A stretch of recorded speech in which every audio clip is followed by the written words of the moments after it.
I call the Joint Higher Education Committee on Regent Selection to order. Members, please get your seats. Let me get yours. First of all, we are going to, on our agenda is to go over the approval of the joint meeting procedures, and we will start with our Senate Research, nonpartisan Senate Research Analyst, Andrew Erickson, who will walk us through those. Thank you, Madam Chair. I'll just run through this document called Joint Committee Meeting Procedures that describe exactly how the meeting will be conducted tonight. Consideration of candidates will proceed by seat. We'll begin with the student seat, followed by the congressional district-based seat, and finally the at-large seats. The proceedings for the at-large seats will be conducted simultaneously, except that we will vote on the seats one by one. Pursuant to rule and statute, a candidate other than those recommended by the RCAC may be nominated if the candidate receives the support of 2 senators and 3 representatives on the joint committee. There will be a show of hands to demonstrate this support. Candidates nominated for the first at-large seat will also be eligible for the second at-large seat, except for whoever receives the recommendation for the first seat. That's because we'll be taking the voting separately on those 2 seats. As far as the actual procedure for when candidates come to the table, each nominated candidate will be allowed to make a 2-minute presentation before the committee in order by last name. Once all the candidates for a seat have completed their presentations, we'll have all of the candidates for that seat will be called to the table for a question and answer period. That'll be a 15-minute question and answer period for the student and for the congressional district-based seats. It'll be 30 minutes for the at-large seats. After the allotted time has expired, the Joint Committee can choose to allot an additional 5 minutes by majority vote, but that's a one-time additional allotment. Once the voting begins, a candidate will be recommended once that candidate has received a majority of votes from both houses, which is 5 votes from the Senate and 9 votes from the House. And voting will begin immediately after the conclusion of the question and answer period for that seat. Where it gets a little complicated is in eliminating candidates for a seat. If there's more than 2 nominees and none receives the votes necessary to be recommended to the joint convention, any nominee that receives 0 votes will be eliminated, as will any candidate, or sorry, not any candidate, the candidate who receives votes but has the lowest vote total. There are some other provisions here in case that would leave the committee with only one option. The co-chairs have decided that was not desirable, and so if these provisions would result in a winnowing to a single finalist, we will not eliminate quite so aggressively. If only 2 nominees remain for a seat and neither receives the votes necessary for recommendation to the joint convention after 1 round of voting, then the co-chairs may call the remaining nominees forward for an additional 5-minute question and answer period. That's a one-time addition when there are only 2 candidates remaining. And then finally, proxy voting is prohibited, and the joint committee shall not meet past midnight. Thank you very much. And Mr. Erickson, I wanted to ask you just a question for clarification so people know how this is going to proceed, and I can answer it as well, but I would rather have you do it. Oh, you're right there. Hi. You're coming from my left. There you go. The question is, if somebody's going to be nominated, can you, that's not on the RCAC recommendations, can you say how that and when that happens? Could you explain to people? Yes. I think it could be done one of 2 ways. Either the nominations could be made immediately after the RCAC comes forward and presents their slate of candidates if the chairs desired. Alternatively, we could go through the presentations from the RCAC candidates, and we would take additional nominations at that time. Okay, thank you very much. The discussion that was had before is that we will be doing it the latter way, so the nominations will be taken after the RCAC, and then this is the one thing I want to clarify. Then when the candidate gets nominated, they will be able to get 2-minute presentation, and then how many question and answer for them would be 3 minutes, correct? Yes, that is correct. The candidate will be allowed to make a 2-minute presentation like the other nominees, and then to that 15 minutes for the student or congressional based, or the 30, sorry, just for those 2 seats, they would have an additional 3 minutes added to the question and answer. Okay, gotcha. Thank you very much. I wanted to make sure that that was clarified. So the, anyone that's nominated and gets the support, they will be a part of the question and answer with the whole group of candidates, and then 3 minutes will be added to the question and answer. Madam Chair, that's correct. Okay, thank you very much. So we're going to have a couple presentations before we begin. Oh, we need to approve the rules that we have, our procedures here today. So all those in favor of these procedures, please signify by saying aye. Aye. Those opposed? We have approval of our joint meeting procedures. Now we have presentation by our RCAC, which is known as the Regent Candidate Advisory Committee. Yeah, and it's right there, right in front of me. We just call it RCAC. So the Regent Candidate Advisory Committee, actually. Dan Walter, who is the chair of that committee and spent many hours with the whole RCAC team. And I won't like say all the stuff that you did, because hopefully you will be able to tell us all the work that went into that. And then we will be followed by a presentation by Representative Carlson. So thank you and welcome to our committee. Thank you, Madam Chair, members of the Joint Committee. Thank you for having me here tonight. I'll try to go through some of this quickly because I know the midnight deadline is quickly arriving. My name is Dan Walter. I live in Burnsville, and I currently serve as chair of the Regent Candidate Advisory Council. On behalf of the 24 members of RCAC, I want to thank all of you and thank the legislature for the opportunity to serve in the role that we have as members of the Regent Candidate Advisory Council. RCAC was created by the legislature and is established in statute to identify, recruit, and recommend to this committee at least 2, but not more than 4 qualified candidates for each of the open seats on the Board of Regents. As I mentioned, RCAC consists of 24 members, including 2 students, half appointed by the House and half appointed by the Senate to serve 6-year staggered terms.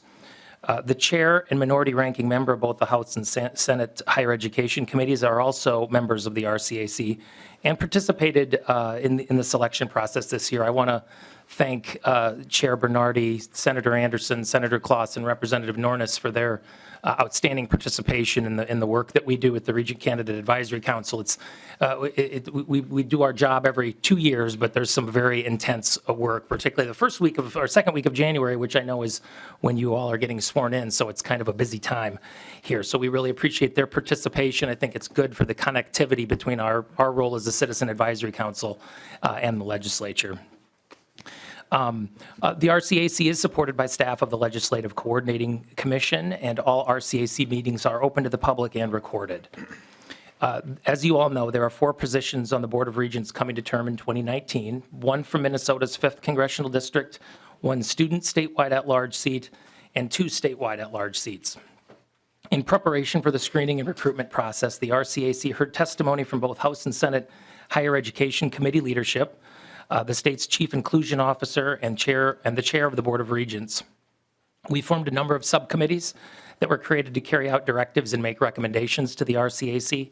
Those committee work consisted of reviewing past practices, updating materials, and making a number of recommendations, including this year a revision of our reference check process to ensure consistency in conducting candidate reference checks.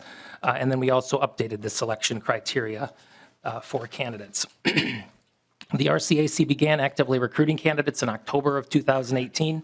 Statewide outreach efforts included a number of press releases, letter to the editor, op-eds. You all should have, those of you that were here as legislators in October, should have received letters from us with information about the openings. We did a lot of direct outreach with various organizations to ensure that they know that there were seats open and to ask for their help in finding people that are interested in serving on the Board of Regents. And then also, in addition to that, extensive individual recruitment efforts by the 24 members of the RCAC. Throughout the process, the RCAC placed a high priority on diversity and recruiting candidates that would provide the legislature with options to improve the overall diversity of the Board of Regents. That's one thing that we heard loud and clear from members of the legislature, from members of the current Board of Regents, that diversity was a high priority. We received a total of 47 applications this year. The RCAC met in December for the preliminary screening of candidates to interview. After extensive discussion and debate, 25 candidates were selected for interviews. 2 candidates withdrew from consideration after being selected for an interview. The RCAC met in open session to interview those 23 remaining candidates on January 7th, 8th, 9th, and 10th, which was your first week of session. In the case of each of these candidates, the RCAC reviewed candidate application packets, which included essay questions, written references from 2 individuals, and conducted an interview lasting approximately 45 minutes, featuring an extensive question and answer period. Those interviews were all open to the public as well. And then on Friday, January 11th, the RCAC voted on the final recommendations and chose to forward 16 candidates to the Joint Committee for consideration. 1 candidate withdrew almost right after the recommendations were made, and I think lately a couple additionals have probably withdrawn before we've gotten to this process.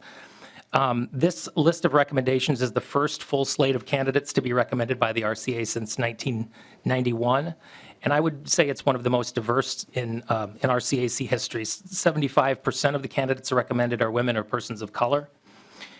As I mentioned, the members of the RCAC considered an opportunity to participate in this process. I want to thank the staff at the University of Minnesota Board of Regents office that were very helpful to us throughout this process and participated in 25 hours of interviews, answering any questions that we had. Also, the University of Minnesota Alumni Association. Many of you were at the forum that they held with the candidates. They're also very helpful to us in recruiting candidates, as well as helping with the process of ensuring people know who those candidates are. So with that, Madam Chair, that's all I have, and I'm happy to answer any questions that you might have. Okay, well, thank you very much for your presentation. And I want to thank everybody who participated, from staff to candidates to members since then who have been interviewing candidates. It's quite a process, and I want to thank everyone for their service. Thank you. Okay, now we have our 5th District Congressional Recommendations presentation by Representative Carlson, who is the senior member of that congressional district. Welcome to our committee. Well, thank Chair you. Carlson. And I should mention that I served, I don't know, probably 25, maybe even 30 years on the Education Division of Appropriations, as we called it.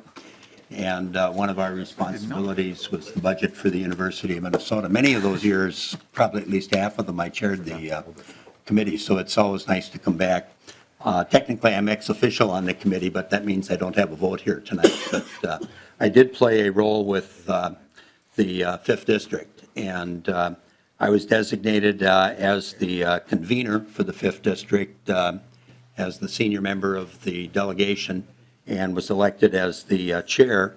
And we did have originally 4 candidates that had been nominated by the RCAC. 1 withdrew, so that meant that there were 3 that remained. We convened the 5th District. All 3 of the remaining candidates were there. Their names, by virtue of going through the RCAC, were placed in nomination. We did call for any additional nominations, or I did as chair. There were none. So we took a vote on the 3 candidates. And by the way, I do want to editorialize a bit that and this is a compliment to the RCAC, we had really a good choice among the 3 candidates. I thought that they did an outstanding job with their presentation. When you looked at their bio, they were all very qualified. We did come to a vote, and one of the candidates prevailed on the first ballot, and that was Peggy Lucas. So Peggy Lucas is the recommendation of the 5th Congressional District. So that would conclude my report, Madam Chair. Thank you, Chair Carlson. We appreciate that. So we are now going to pass the gavel over to Senator Anderson and move into our 5th Congressional our student regent selection. Well, thank you. We're going to call up now for the 2-minute opening remarks or introductory comments. We're going to start with James Farnsworth.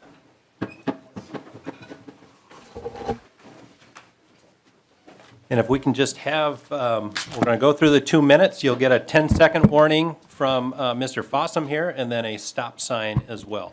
And if you go too long, we'll have to have you be interrupted. So, Mr. Farnsworth.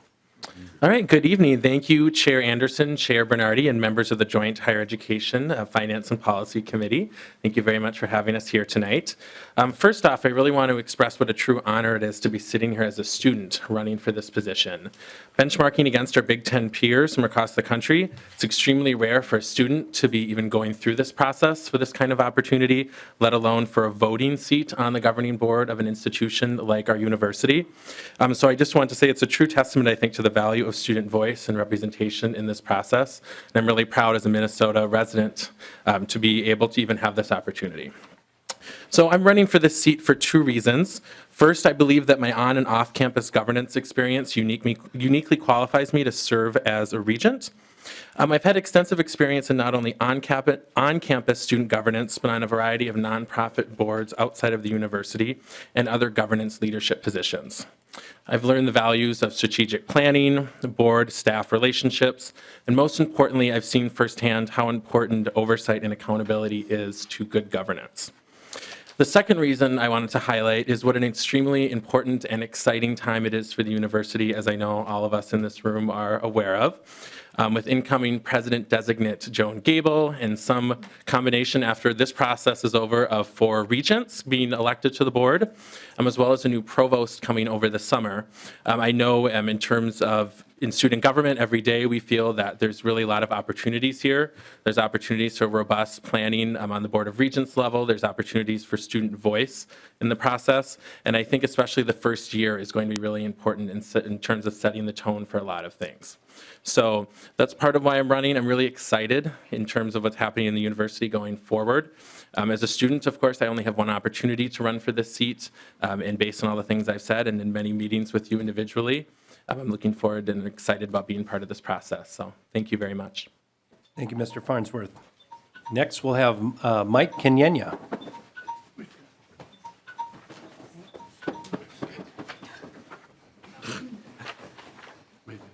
Welcome, Mr. Kenyanya. Thank you very much, Chair Anderson, Chair Bernardi, and members of the Joint Committee. It's a pleasure and honor to be here and be considered for this seat. For the record, my name is Mike Kenyanya.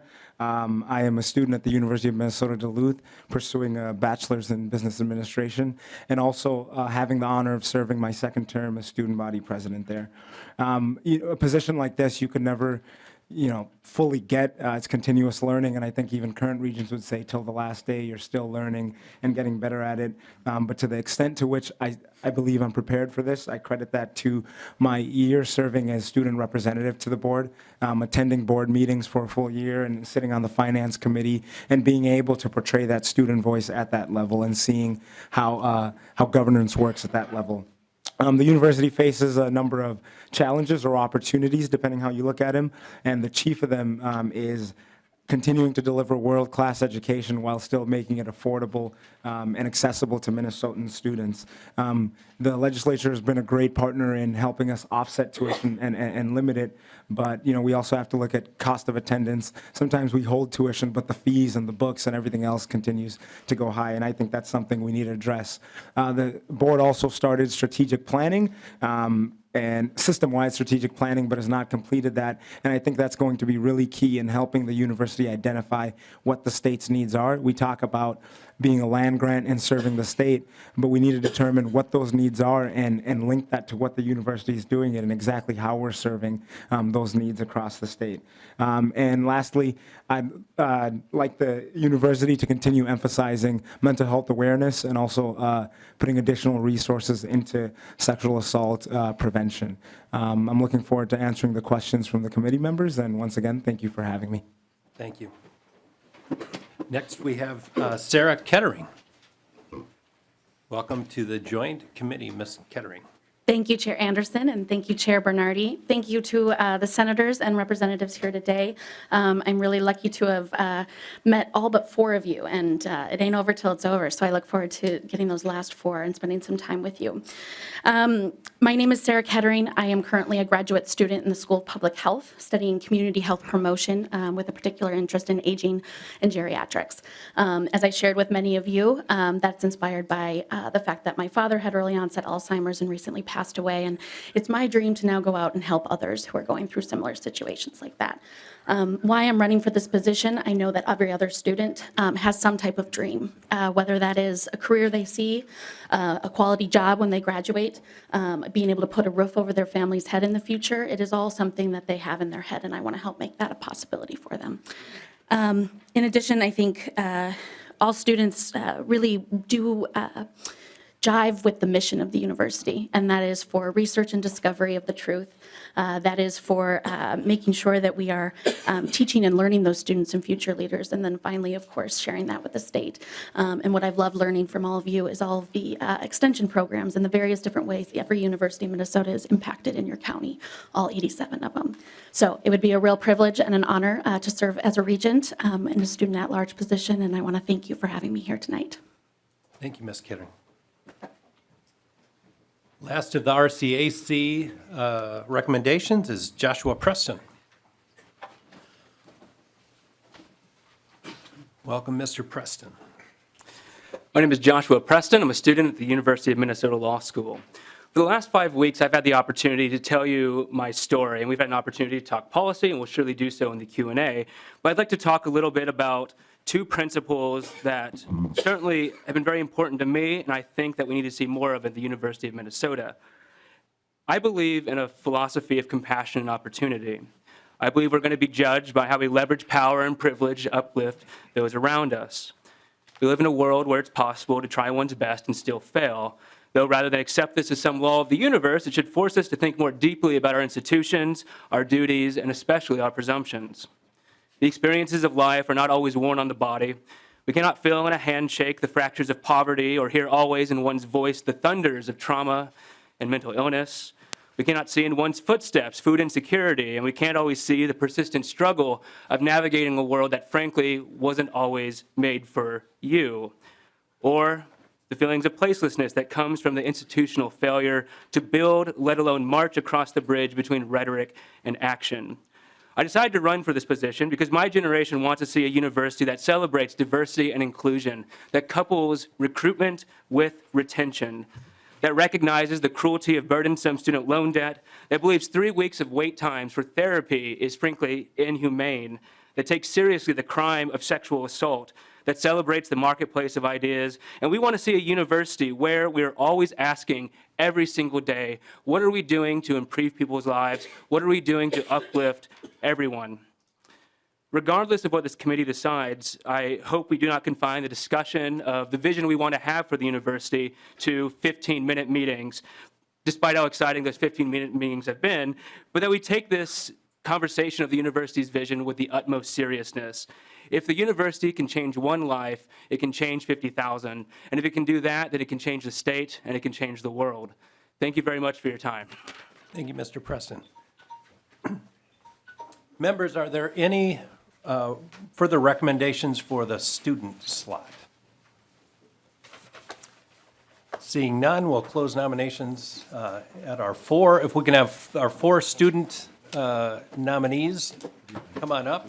We have 2 other chairs that.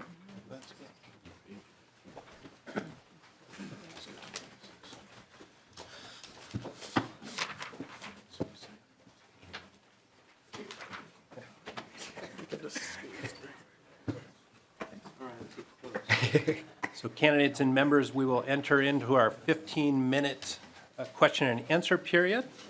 Are there any members that would like to ask the first question? Representative Runbeck. Thank you, Mr. Chair.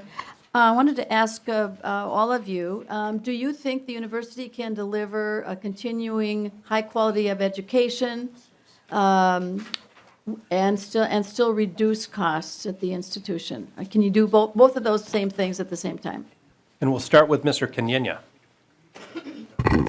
Thank you, Mr. Chair, Representative Runbeck. Yeah, I think those two things are possible. However, and this goes back to mentioning strategic planning earlier, the university can't do everything, and we can't deliver an excellent education in every possible thing and do every possible kind of research. So if we kind of look back, look at what's our mission, what's the vision of the university, and what are the state's needs, and decide which specific things we're investing in and why we're investing in and what outcomes we're desiring in the state from those things, and do those things well at the different campuses and extension centers as it makes sense. But I think those two things are possible. Thank you. Ms. Kettering. Thank you, Chair. Thank you, Representative. Yes, I absolutely think it's possible. I think it requires us to think differently at this point in time as history. We are faced with increasing student debt, high rates for actually accessing education, whatever it may look like in higher education. But I think we have to challenge ourselves and demand more, quite frankly. And I think, how that happens, I have no clue, and I will admit that. However, I'm willing to work hard to find out. And I think it is through community and the state, as well as Alumni Association, who are supporting this wonderful institution that we are all so proud of. So I definitely think we can do it while at the same time really saving money when we can and where we can to provide an excellent education. Mr. Preston. Thank you for your question. I agree with everything that's already been said. I think it can be done, but we need to be very mindful of this discussion of what is the vision of the university, what are we trying to accomplish, what constitutes a high-quality education. I mean, undoubtedly, there are going to be opportunities and administrative costs that we can probably reduce without jeopardizing the quality of the education in the classroom. And I think that what Mike said is absolutely right on, is that, to kind of have it both ways does require us taking seriously strategic planning and taking seriously the need for a system-wide strategic plan. Surely there are some bureaucratic inefficiencies that we could address that would cut costs without harming education. So thank you for your question. Mr. Farnsworth. Thank you, Chair Anderson. Representative Runbeck, to your question, I think that has to be possible, and that's something that we have to be striving for. I think that speaks to what many of my fellow candidates have said so far in relation to strategic planning. I think strategic planning is the bedrock of institutional governance. Through all my board work in various areas, we've either been working on a strategic plan or going by a strategic plan or scorecard, and that's something I know that everyone in here knows that the University of Minnesota needs to be working on. And I think in terms of what several others mentioned as well, there's things like administrative costs, there's things like program evaluation, there's all sorts of areas when you're looking at costs. I know we could have a whole hour-long discussion just about that and about how it relates to tuition and all these different areas that intersect. But to answer your question, I think, yes, I think that's something we have to be constantly striving for, to look for the balance of how do you make an education accessible and how do you make sure that when students can go to the institution, we're also realizing, how that relates into a strategic plan, a systemized strategic plan to look at the bigger picture. Thank you. Members, any additional questions? Representative Lean. Thank you, Mr. Chair. Can you please comment on President Kaler's early departure from the President's office and the compensation that went along with that? Ms. Kettering. Thank you, Chair. Thank you, Representative. So what I didn't mention in my opening statement, I am a proud undergraduate of the University of Minnesota as well, receiving my Bachelor's of Arts in 2010. So I was there during Kaler's onboarding, President Kaler's onboarding. And I think a legacy of a leader who is willing to try new things, navigate choppy waters when there are some, and we certainly had our fair share of that, deserves that recognition and certainly celebration and handing the torch off in a solid way that secures the future. So in terms of President Kaler's early departure, I can't comment on that as I didn't know the ins and outs. However, I think the leader of this institution needs to be supported by the Board of Regents and as well as the cheerleader and also accountability. And I would look really forward to serving in that capacity as a regent. Mr. Preston. I think we're all going to give probably pretty similar answers in that. I think there's a lot that, because we don't know the ins and outs of that situation, there's a fear of speaking from ignorance. But I will say this, is that I was an undergraduate when President Kaler came in, and you've all heard me talk about the system-wide strategic plan. And there was such an there was such momentum of like, how do we build coherence between all the campuses of the university to make sure that the impact of the university is felt equitably around the state? And the plan is a part of that. And it took many years until even blueprints began to be pushed forward and approved by the board. And what's very upsetting to me is that right when there's momentum behind this program that could, make the university a heck of a lot more efficient and much more impactful in its statewide work, President Kaler left prematurely. And I think that's really very unfortunate. And my biggest concern is that because of this premature leaving, now with a new incoming president and up to potentially 4 new board members, we really have to have conversations about, all right, well, how do we regain that momentum? I think it's very unfortunate that he's leaving, but we should be very excited for the opportunities that are going to be with the new incoming president. Mr. Farnsworth. Thank you, Mr. Chair, and Representative Lean, to your question. I think for me, I would make a few different comments. One, as being a member of student government now for almost 3 years, we've loved working with President Kaler. We found him to be responsive. We found that there's always open dialogue and conversation. I know that there's certain, average length of tenure for Big Ten presidents, and I don't know exactly all the ins and outs of that. I also know that when you're negotiating an exit compensation package, there's lots of ins and outs about how big it ends up being for a variety of reasons. But what I can really comment on is looking forward to working with, hopefully getting the chance to work with in some capacity, incoming President Gable. I actually happened to run into her at 6:30 a.m. at a Starbucks the other day. I'm on Graduate Hotel on campus, and just being able to chat with her really informally and hearing her excitement and energy about the institution made me feel really hopeful, and made me feel really hopeful about going through this process and being a student at the university, continuing on with my undergrad. So that's what I would say is looking forward to being excited about that, while acknowledging how, I don't know everything about the circumstances of President Kaler's departure. Mr. Kenyanya. Thank you. Chair Anderson, Representative Lean. To the question, personally, so I had the chance to meet President Kaler fall of 2015 and have worked with him in different capacities throughout then, often disagreeing on issues, but I always tell him I don't envy his job. But one thing I can say, I think it does show leadership to be able to identify when an organization needs to go a separate way, and to be able to say that maybe you're not at this time, for whatever reason, that you're not the right person to continue that. I think the fact that President Kaler announced his resignation almost a year before it happened means that it happened on good terms, and the board wasn't forcing him out or anything like that, and he's been very helpful in making sure that we have a smooth transition. In terms of the compensation, again, like others, I can't speak to that. I don't know the specifics, but like James, I do look forward to President Gable, and had the chance to meet with her last week, and I'm excited about that. Thank you.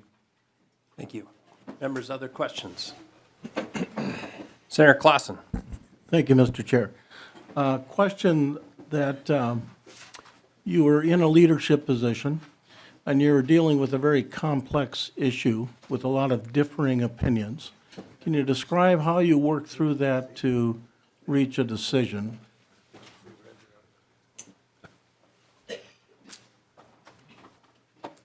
Yeah, let's see. Sorry. Mr. Preston.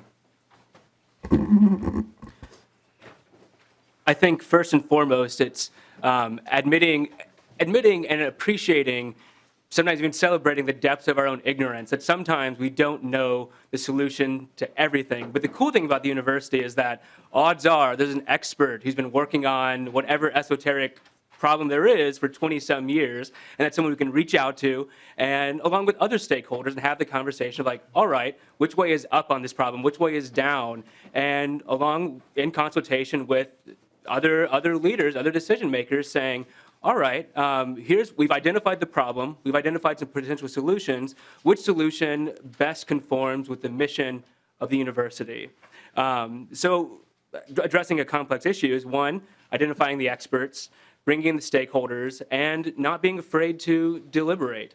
Movement shouldn't always be mistaken for action, but having very serious conversations of, is this what we want to do? And so I think that's how I would address a complex issue. So thank you. Mr. Farnsworth.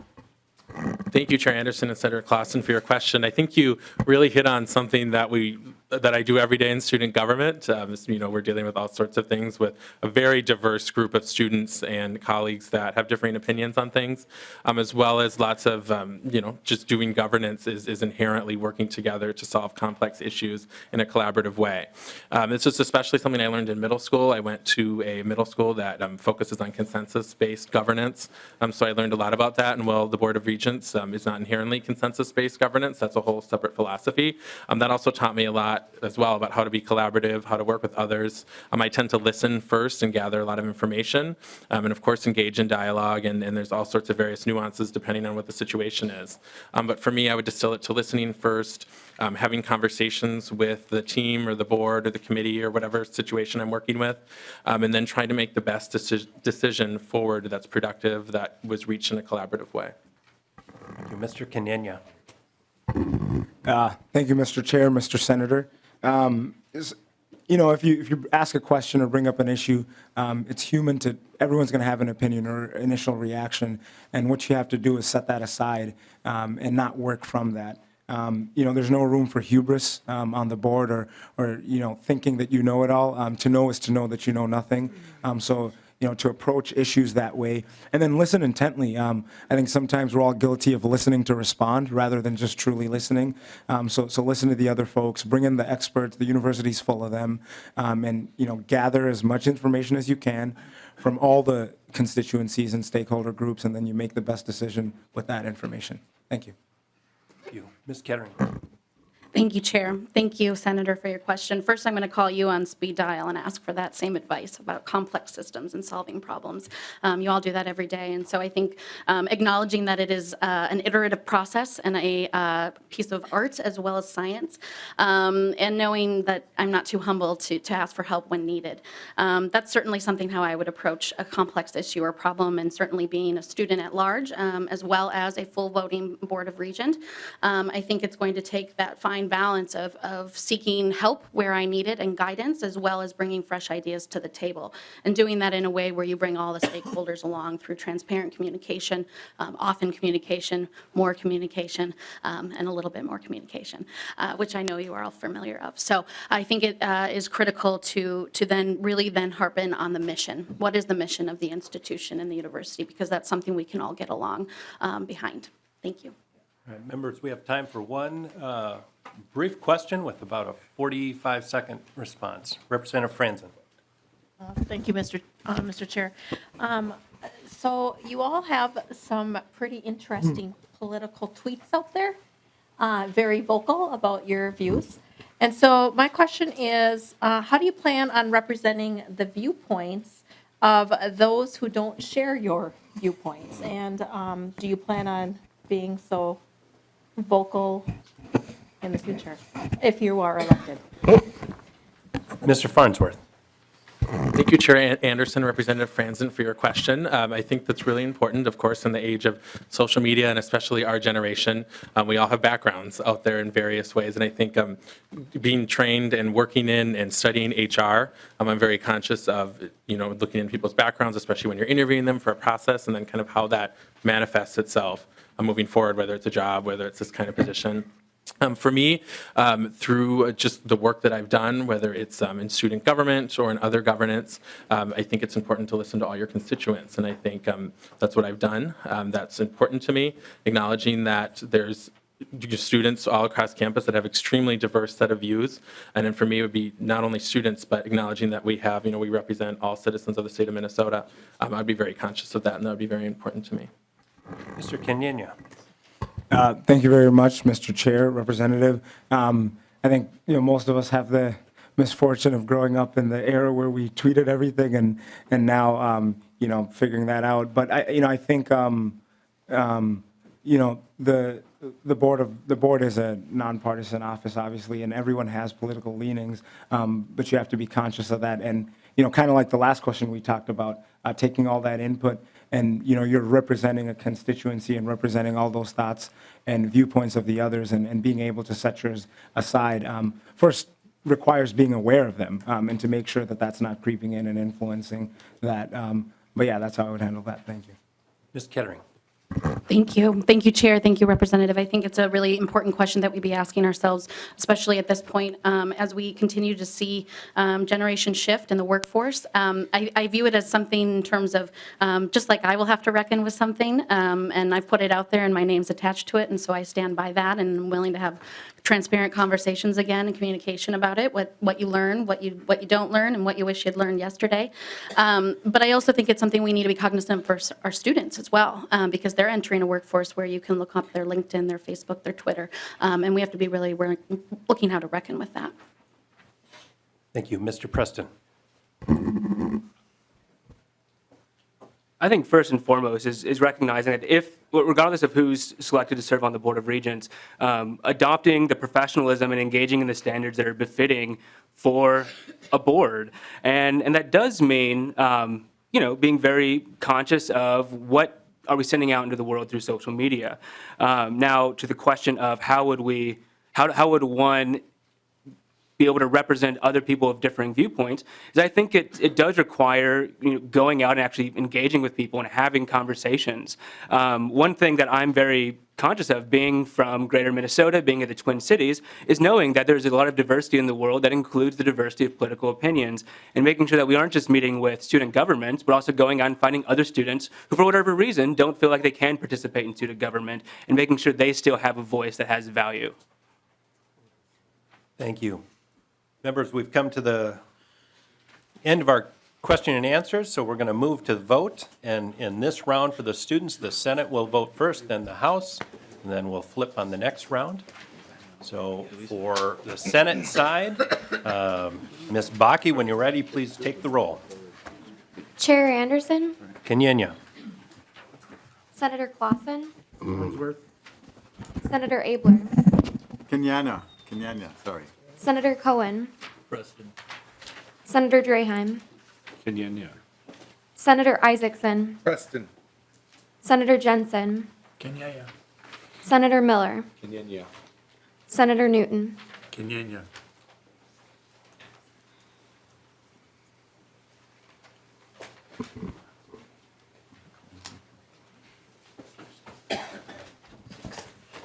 Chair Bernardi, Kenyanya. Representative Nornes, Representative Daniels, Kenyanya. Representative Franzen, Representative Gomez, Kenyanya. Representative Cleavorn, Kenyanya. Representative Lehman, Kenyanya. Representative Lean, Preston. Representative Lilly, Kenyanya. Representative Lucero, Preston. Representative Poppy, Representative Pryor, Kenyanya. Representative Quam, Preston. Representative Runbeck, Preston. Representative Vang, Kenyana. Representative Wolgamott, Kenyanya. Representative Zhang. Kenyanya.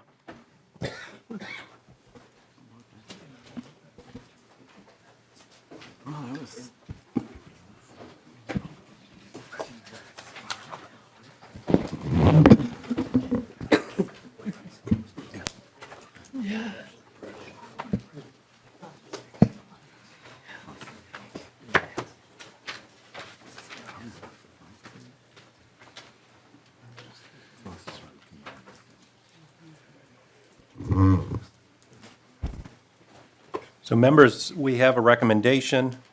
Congratulations to Mike Kenyanya. 6 votes from the Senate, 13 votes from the House. You move on to the floor as our recommended candidate. Thank you.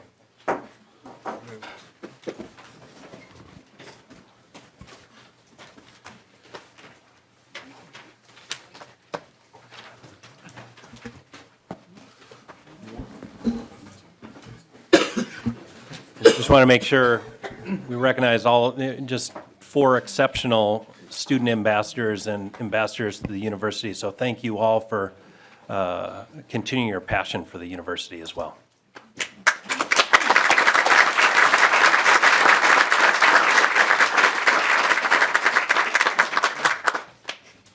Okay, now we are going to move on to the 5th Congressional District.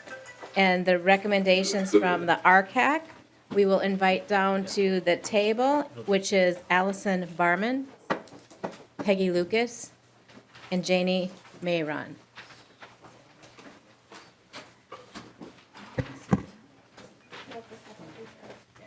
Okay, we'll all go separately first. Thank you very much for the coaching. Okay, you may proceed with your comments, Ms. Barman. Well, good evening, and thank you, Chair Bernardi, Chair Anderson, and to the Higher Education Committee members. It is an honor to be here, especially among such high-quality candidates for the Board of Regents. The U has opened many doors for me and my family and has changed the trajectory of our lives, but I'm also interested in serving the university because I have spent years of my career working on our state's economic competitiveness, and I believe that there are few, if any, institutions that are as important to Minnesota as our land-grant university. Through my work in engineering, strategy consulting, and philanthropy, as well as numerous governance roles, I have built skills that would make me an effective regent. First, I understand strategy and I ask good questions. I have the analytical ability to do this complex role well. Second, I'm a strong team player. And finally, I have experience with education and a statewide perspective. During one conversation as part of this process, a representative asked me, so what's the ideology you're bringing as a regent candidate? And my answer was this: my ideology is strong, effective organizations. That's been my work, that's what I'm passionate about, and that's what I think I can help the university with. In that vein, I'd like to share a conversation I had not too long ago. I've told this story a couple times during this process, but I think it's a nice illustration of what I bring. I was talking with the head of a local corporate foundation. She's someone I've worked with for several years on a number of community initiatives, and she said to me, you know, when I show up to a meeting and I see her in the room, I breathe a big sigh of relief. And I think what she meant by this is that she trusts I will ask the important and sometimes tough questions, that I will help make sense of the information provided, and that I will help get the group to a good decision.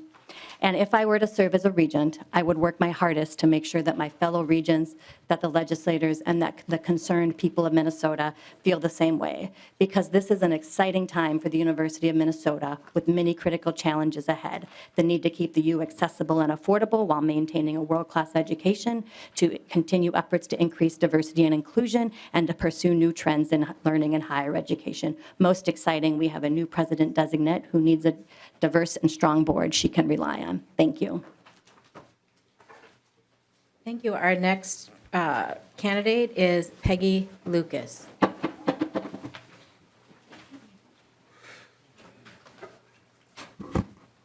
Thank you. Good evening to Chair Bernardi, Chair Anderson, and all the committee members. I've enjoyed meeting all of you. I am Peggy Lucas. I'm the incumbent regent for the 5th District. I have served for 6 years. As you know, the learning curve for a complex institution like the university is a steep one. During those 6 years, I have traveled the system, presided over graduations in a dozen colleges, served as vice chair of 2 committees, and accepted 2 special oversight assignments. Most recently, I served on the Presidential Search Committee. I have learned a lot along the way. Prior to serving on the Board of Regents, I had an active volunteer life that included serving on boards ranging from the National Board of the League of Women Voters to the Metropolitan Sports Facilities Commission to the Regents of St. John's University. I was also deeply involved in the university, serving on advisory boards of the Humphrey School, the College of Design, the University Foundation, and I co-chaired the Athletic Advisory Committee for 7 years. I think that one of the unique things that I bring to the board is a strong record of community engagement. I'd like to give you an example of this. For the last 10 years, I have, or maybe more, I have participated in the intercity leadership visits hosted by the Chamber of Commerce. In addition to learning about the uniqueness of each of the cities we visit, we also learn about their influence with higher education institutions in their communities. In the past 2 years, I have visited Vanderbilt in Nashville, Carnegie Mellon in Pittsburgh, Johns Hopkins in Baltimore, and this year we go to Boston. Each visit opens new doors to my thinking, and the contacts I make with the other 100 participants is of immense value as well. In summary, I am a team player. I'm good at connecting the dots. I'm a good ambassador for the university to the wider community. I hope that I will have the opportunity to build on all that I've learned. I believe that our new president will benefit from an experienced and diverse board, and I hope to work with her to help the university be all it can be in the service of the state of Minnesota. Thank you. Thank you very much. And we will move on to Janie Mayron.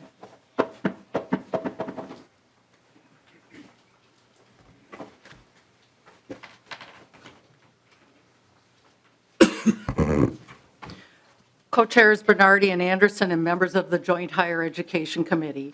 First, I'd like to thank all of you for considering me as a potential new member to the University Board of Regents.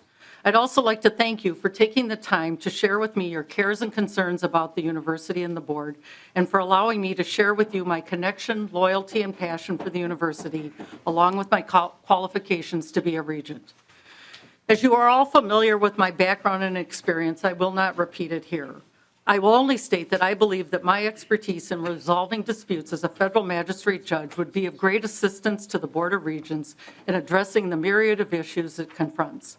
I also believe that my organizational leadership and board governance experience would provide the board with a skill set that would help it maximize its effectiveness.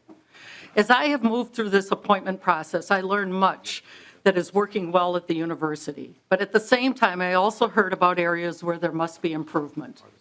I do not stand here today before you to suggest that I have answers to all of the issues and concerns that you have raised.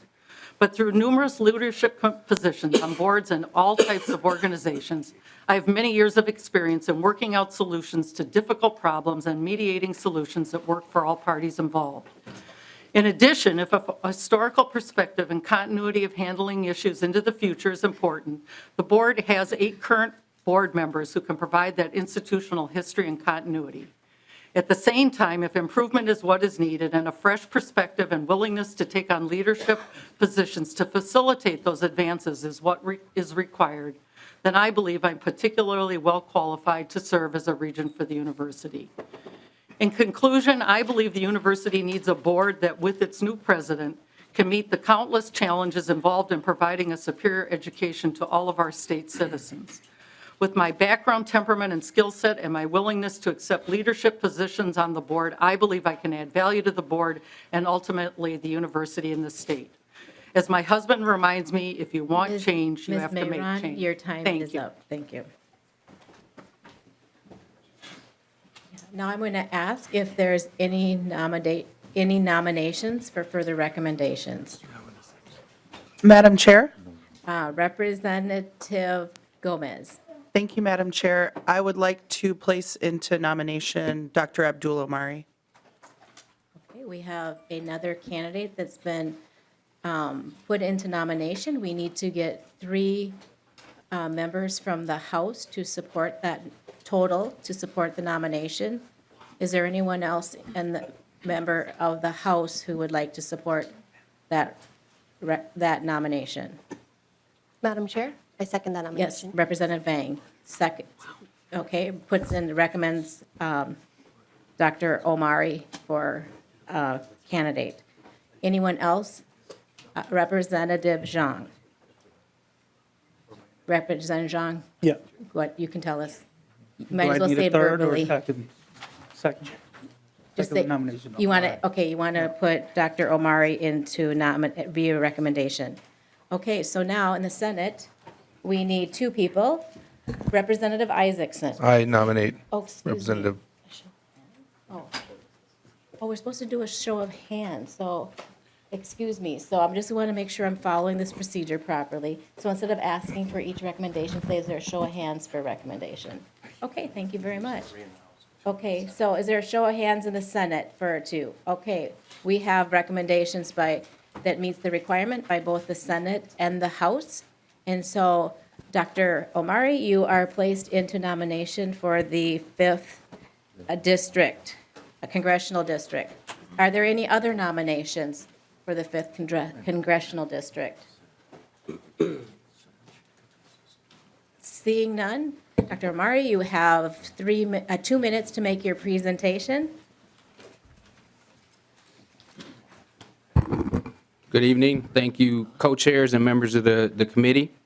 I am truly honored to be nominated to join the 5th Congressional District candidates for the Board of Regents. I want to start by noting that I have the utmost respect for Regent Peggy Lucas, who has been a colleague of mine for the last 6 years. In support of her, I have not sought nomination in the 5th Congressional District. However, I recognize the power with this body and the full legislative body that makes the decision about who become regents, and I fully defer to you on those decisions. The Board of Regents has 2 fundamental roles, and I'm going to hit on one of those. to hire the president and leader of the university. I believe that I am best situated as the strongest person to make sure that the president is successful, whereby making the university successful, thereby making our state successful. Having finished the presidential search, guiding 23 people to consensus, unanimously agreeing that the incoming president, first woman president of the university, Joan Gable, should be our next leader. I have a unique relationship with her that has been built over the past months that even includes a 5 a.m. workout at Orange Theory on a Friday morning. Let me shift a bit to my professional life. Over the past 5 years, I've become a nationally recognized speaker in leadership development, mentoring, and equity. I understand how to lead the goals of making all Minnesotans successful, regardless of individual characteristics. And most recently, I learned that in 20 years, no person of color has been reelected to the Board of Regents, and no person of color has chaired it. You all have the power to change that first fact by supporting me tonight and at the joint convention. Luckily, I believe I am extremely qualified and happen to be a person of color. Thank you. Thank you very much. Now we will move, if everybody could come up to the table who has been recommended. We will move in, we'll add 3 minutes to our 15-minute allotted question and answer period. So it will be a total of 18 minutes.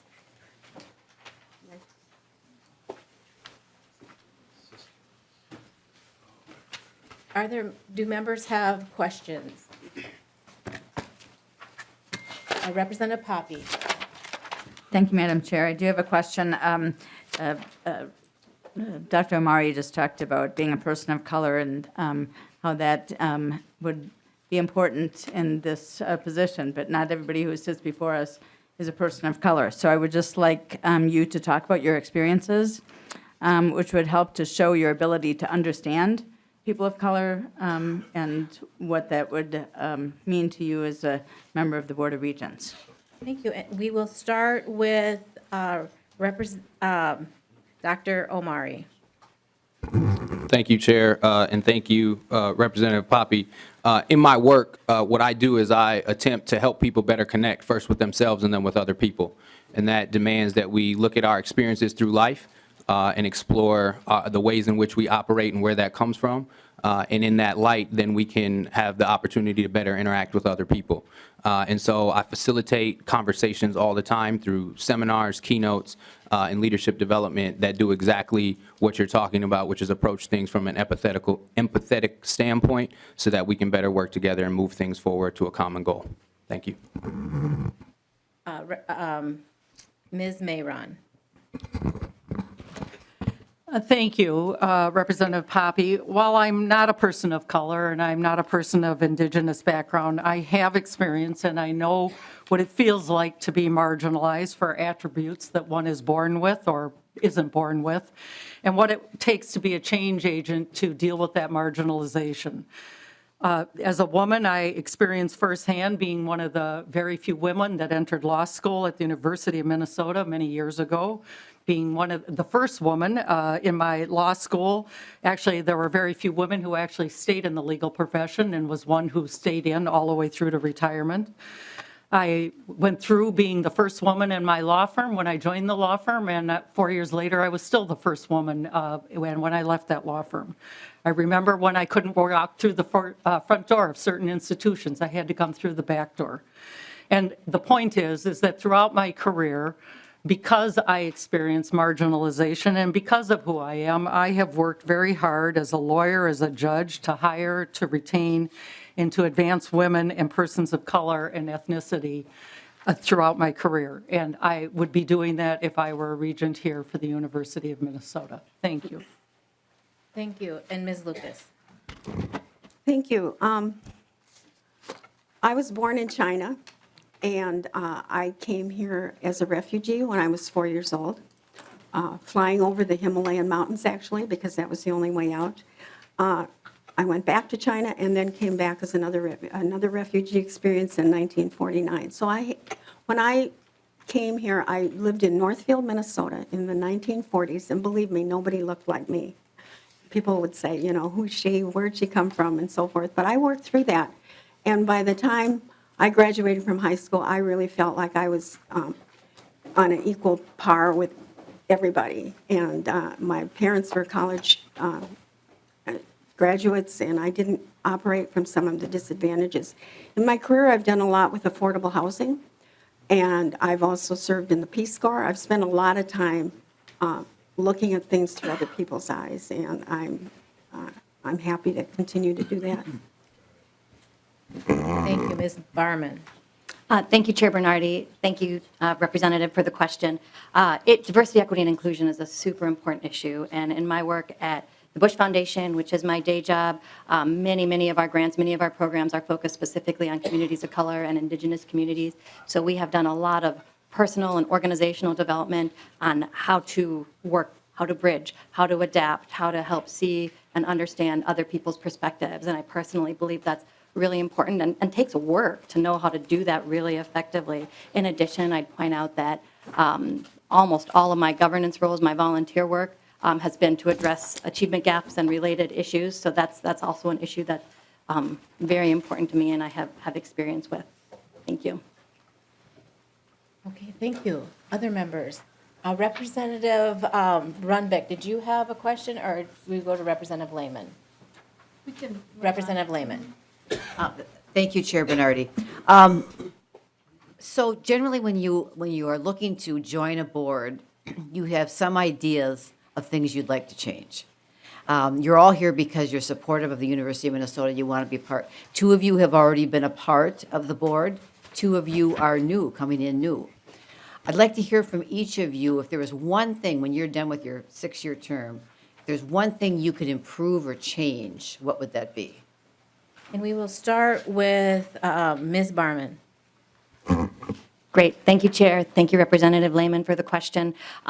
It's a good question. The board is doing a lot of great work now. I think they've elevated a lot of the important issues, such as accessibility and affordability, such as the medical school, such as diversity, equity, and inclusion. One thing I would like to change is to be a little bit more longer term, thinking about the long term on all those issues, but also where higher ed and learning is going. I think it's an industry that has not been disrupted significantly, but I think it's probably coming. So I don't want the university to be behind the times on that and fighting to react. I want the university to be ahead of that and really thinking ahead about how we can be a leader in the future of higher education and the future of learning. Ms. Lucas. Thank you. That's a hard question, but as I think about it, we have started a system-wide strategic plan, and I think that implementing that and starting to look at our university as more of a system is one of the real game changers that we can engage in.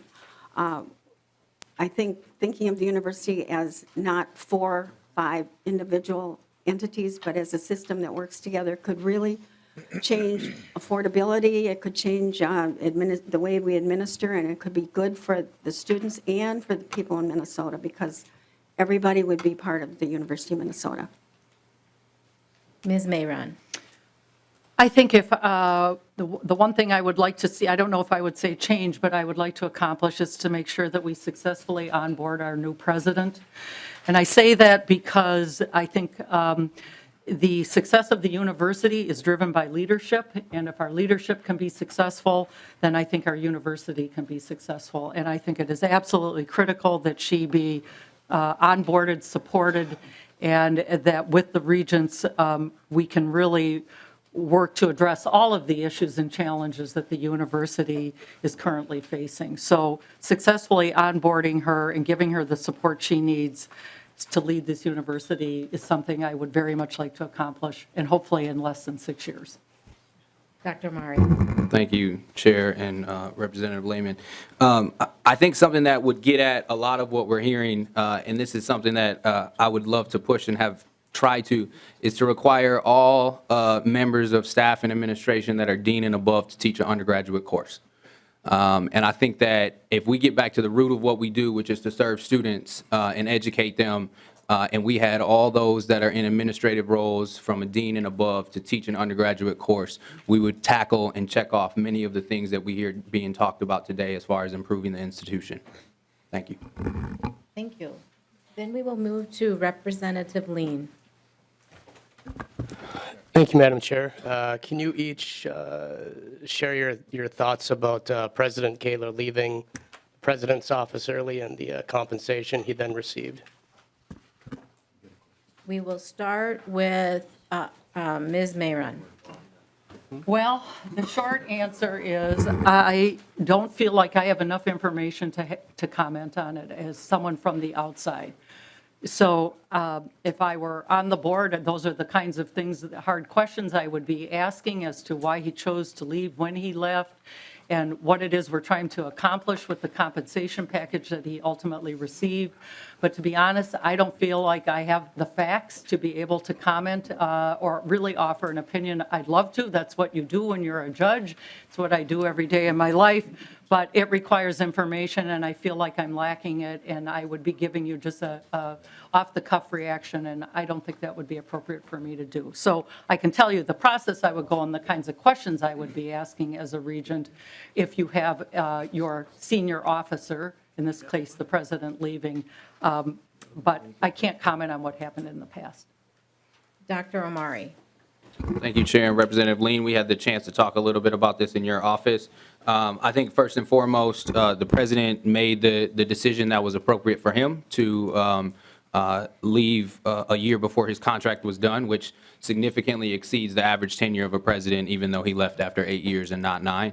I'll start by saying that the money and package that he has, it's a lot of money, and his lawyers and the university's lawyers negotiated. The ins and out, I believe, are protected by client-attorney privilege, so I can't really discuss any of the nuances of that. But I also recognize that all of that, the money that he's getting is not coming from the central administration. He'll have a dual role with the foundation, and they'll be paying half of his salary. Ms. Barman. Yes, thank you, Chair. Thank you, Representative Lean, for the question. As my colleagues or the other candidates up here have said, he has been there longer than an average president's tenure, so I think that's strong. It's been that 8 strong years.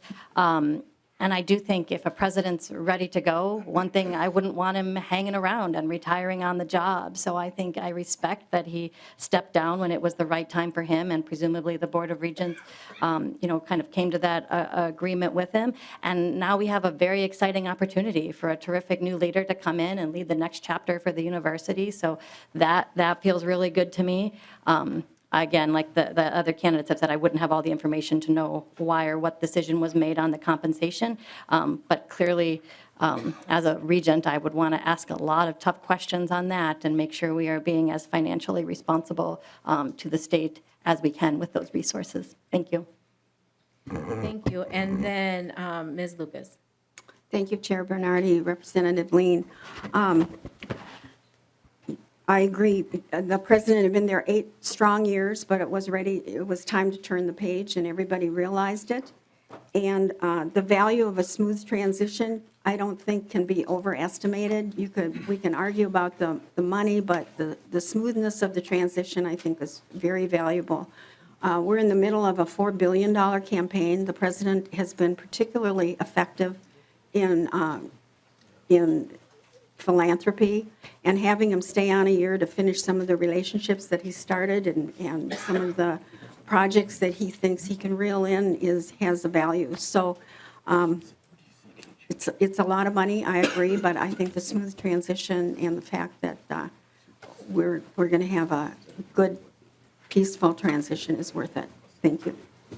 Okay, thank you very much. We have 3 questions left. I think Representative Franson said hers was really quick. Representative Franson. Thank you. Mine is actually just more of a statement to correct something that I heard, that no person of color has chaired the board.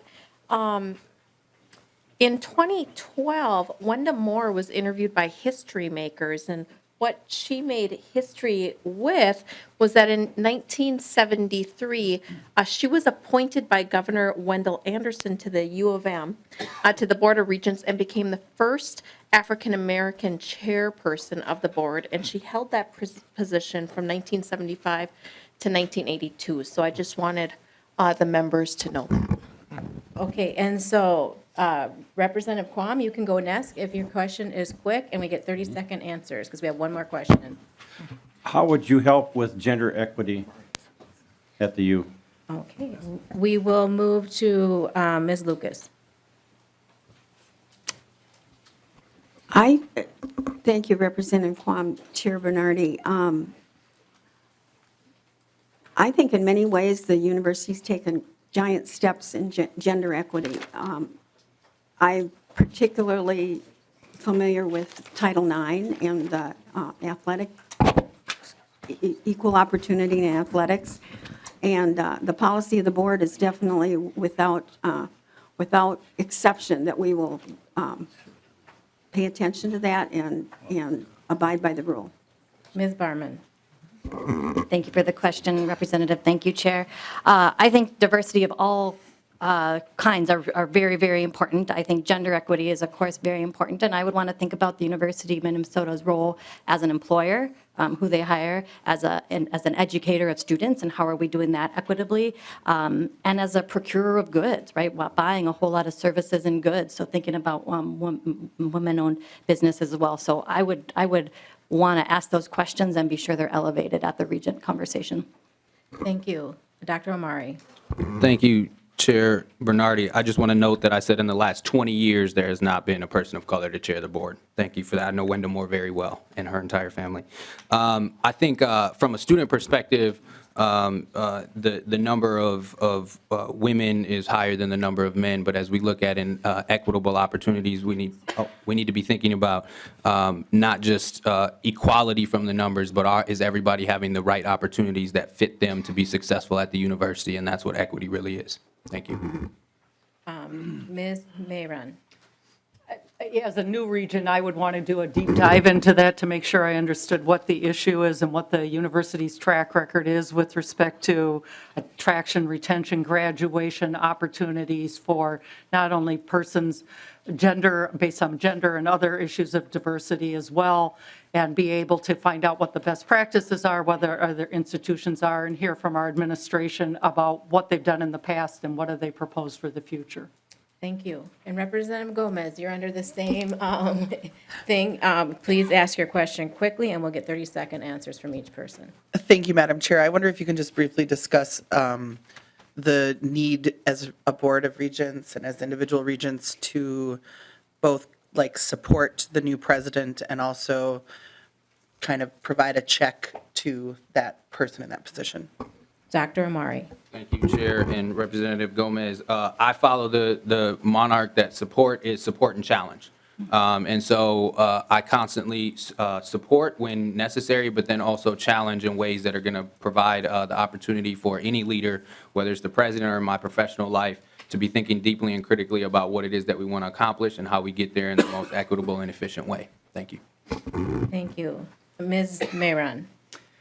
I would actually agree with what my colleague here said to the right. I think it's a dual challenge of both offering and embracing your new president and offering her all of the whatever she needs in order to be successful, but at the same time being prepared to challenge her, and if things aren't going right, to evaluate her, and if necessary, even to let her go. So I think there is a balance, there is a tension, and you need to be aware of it at all times. But any decision that ultimately gets made by her with the board, I believe the board needs to support that and stand behind her.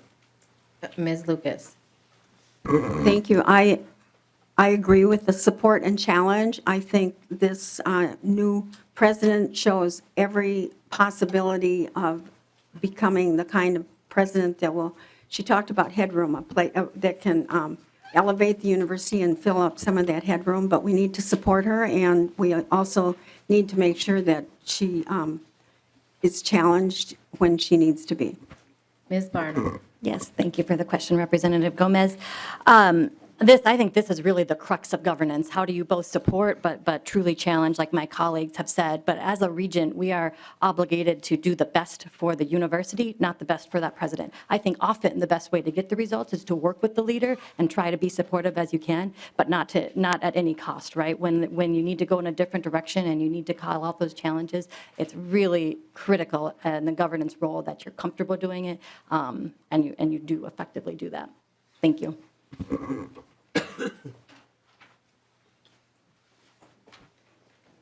Okay, so thank you very much for your questions. We are now, and your answers. We're going to now move into a vote, and we will be starting with the House first, and then move to the Senate.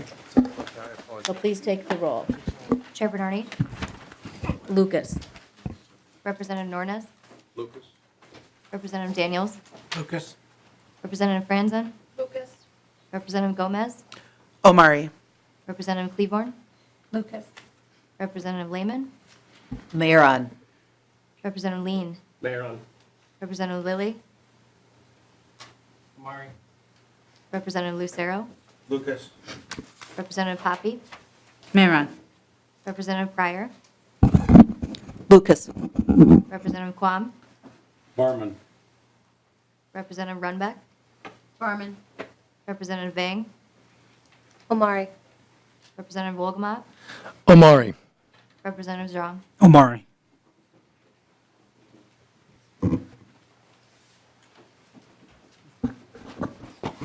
Chair Anderson, May run. Senator Clausen, Mayor on. Senator Abler, Mayor on. Senator Cohen, Mayor on. Senator Draheim, Mayor on. Senator Isaacson, Omari. Senator Jensen, Barman. Senator Miller, Mayor on. Senator Newton, Omari.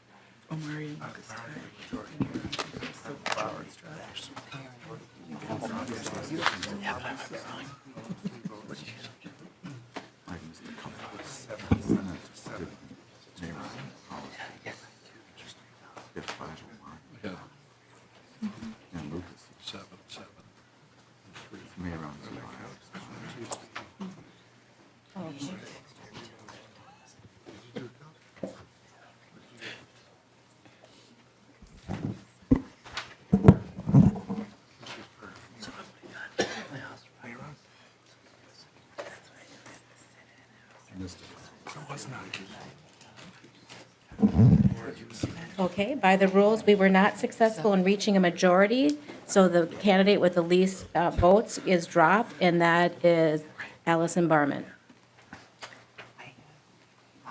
So now we will move to a second ballot, which will include Peggy Lucas, Janie Mayron, and Abdul Omari.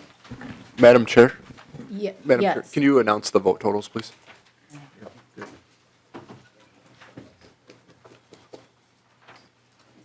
Okay. So the House totals were Allison Barman, 2, Peggy Lucas, 7, Janie Mayron, 3. Now, mind you, these are the ones that are in the House, Janie Mayron, 3, and Abdul Omari, 5. And then in the Senate, we have 1 for Allison Barman, 6 for Janie Mayron, and 2 for Abdul Omari.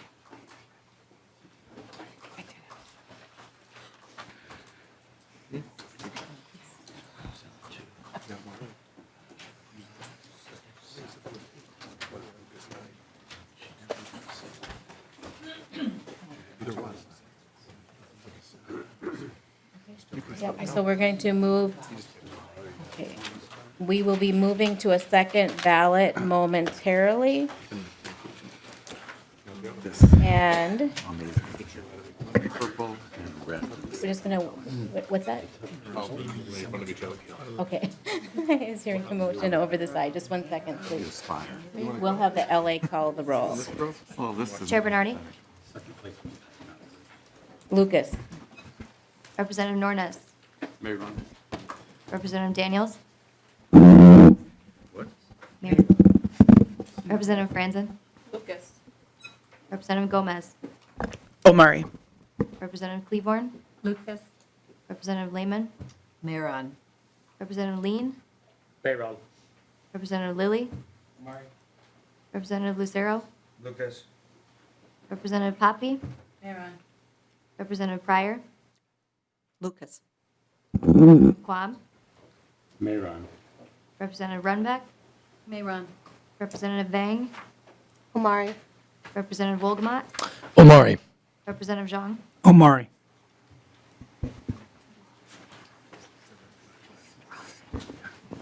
Chair Anderson, Lucas. Senator Clausen, Mayron. Senator Abler, Mayron. Senator Cohen, Mayron. Senator Draheim, Mayron. Senator Isaacson, Omari.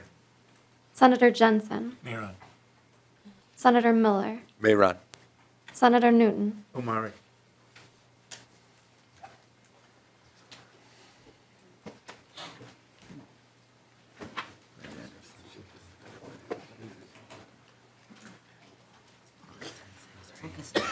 Yeah. Mayron's got 7. Mayron's no. And the lowest person. In the two.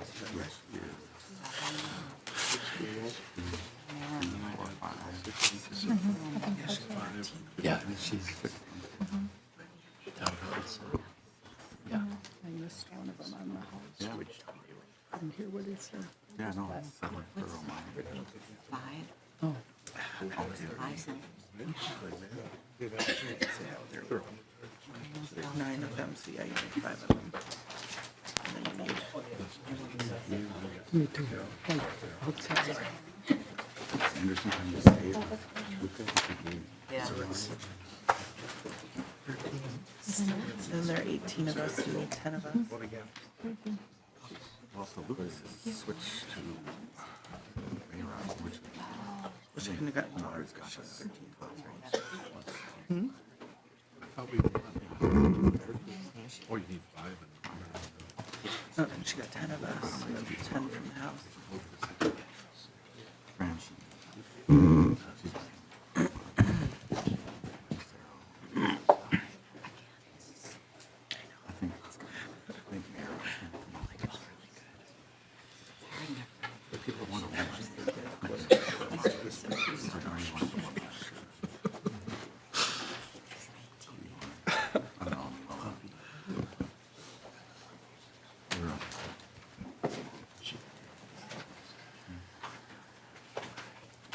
Whoever you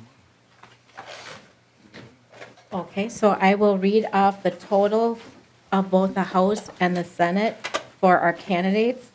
And it is Peggy Lucas with 6 votes, Janie Mayron with 13, Abdul Omari with 7. And the way the rules read, we drop the person with the lowest vote getter, and that would be Peggy Lucas.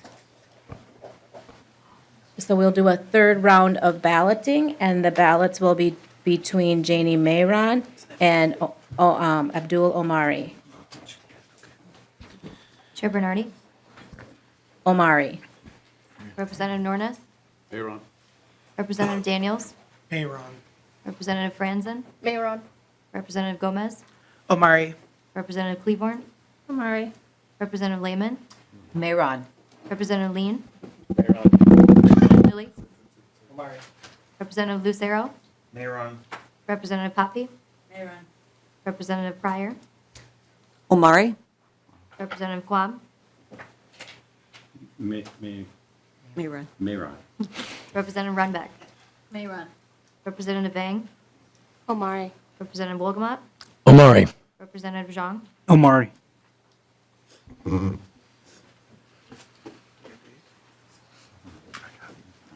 Chair Anderson, Mayron. Senator Clausen, Mayron. Senator Abler, Mayron. Senator Cohen, Mayron. Senator Draheim, Mayron. Senator Isaacson, Omari. Senator Jensen, Mayron.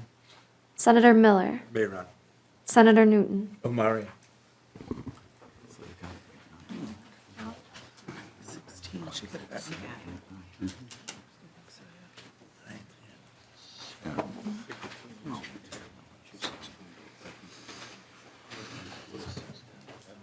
We know you just need a majority here.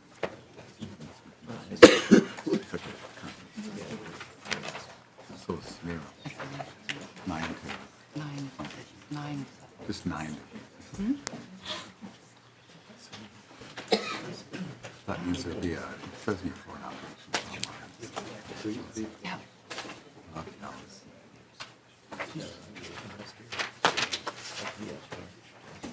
Okay, so the total from both the House and the Senate are for Janie Mayron, 16, and Abdul Omari, 10.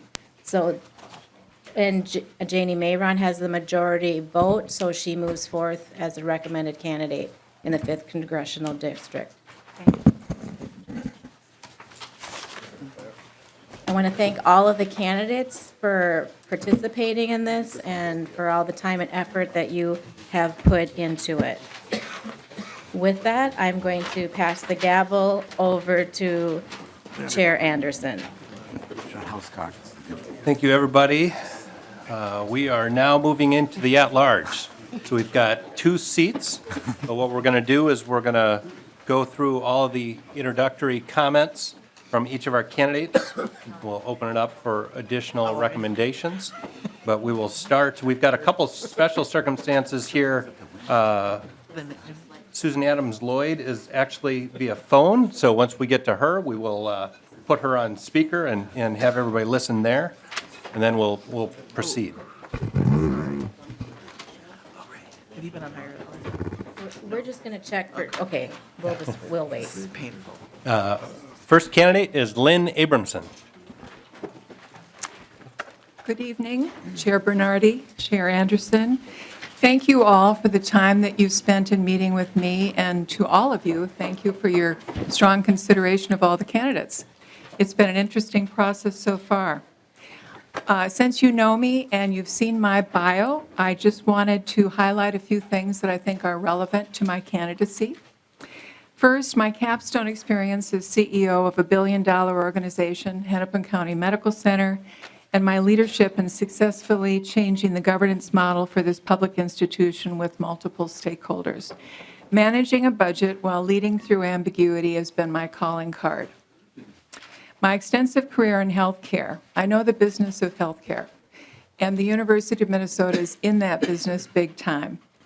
As a premier provider of direct medical services in a competitive market, they also provide the workshops in which our students are taught all over the state. Student success in this area is paramount, as those who train in Minnesota to the tune of 80% will stay in Minnesota and become our future providers. Finally, the research mission of our health sciences feeds our medical device and biomedical industries, capturing business value for the state of Minnesota. Throughout my career and into my retirement, I've continued to support mission-driven organizations whose work furthers access. I'm proud of my work with Planned Parenthood and what we achieved while I served as board chair. We expanded the geographic reach and upgraded the facilities. I'm also proud of my work as a board member and chair of the National Marrow Donor Program, which also serves the medically difficult to serve, and whose strategic direction now is to democratize cell therapy and add to the donor base to respond to the growing diversity in our population. While my business leadership and governance skills will be well put to use as a regent now concerned about student access, it's my medical and healthcare expertise that I believe would be meeting the imminent need. Thank you. Thank you. Now we're going to test out the phone. Susan Adams Lloyd, are you with us? Hello, can you hear me? We can. You have 2 minutes. Good evening. Thank you, Chair Anderson, and thank you very much, Chair Bernardi. I'm Susan Adams Lloyd, CEO of Better Business Bureau of Minnesota, and I'm honored to be considered for one of the at-large positions in this highly qualified pool of candidates. I've held many senior leadership positions in complex organizations, for-profit companies, as well as nonprofit community boards, University of Minnesota Alumni Association, and the Minneapolis Regional Chamber. I bring unique perspectives to this candidacy as a business leader, community volunteer, as a recent college graduate, and as a parent of 2 recent college graduates, as well as a competitive athlete. Preserving the youth vitality as a statewide learning institution, employer, and economic driver must be equal targets. With the arrival of soon of both a new president and provost. What a great time to take the long view of the entire university system. As a candidate, my primary interests are centered on the rising cost of education and job training, the sources of revenues to support relevant programs, the implication of long-term student or essentially alumni debt, and on the disparity of access to the U of M for people of color and for those of middle or income. Building bridges between the business community and the university system is imperative and especially critical at a time when the workforce is aging and therefore dwindling across the state. I'm stepping forward to share my connections, business acumen, and governance experience to an institution I love and to which I owe much. My broad view, open mind, and heart, and unshakable ethical framework would allow me to be a supportive, responsible, and collaborative regent of the U of M. Thank you very much for your time and consideration and for all you do with your great service to the university as well as the state of Minnesota. Thank you very much. Mary Davenport.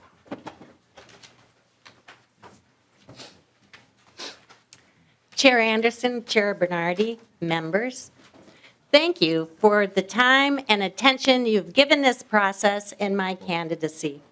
I appreciate the important discussions we've had about the challenges facing the university and advancing the mission with its rich land grant, focus, multiple campuses, medical school, extension, and other services.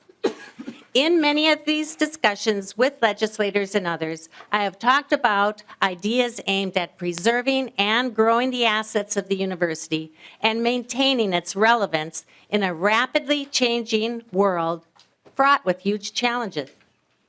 I learned that we share an understanding about the importance of affordability and financial sustainability and the critical nature of quality and excellence in teaching and learning, research, and public service.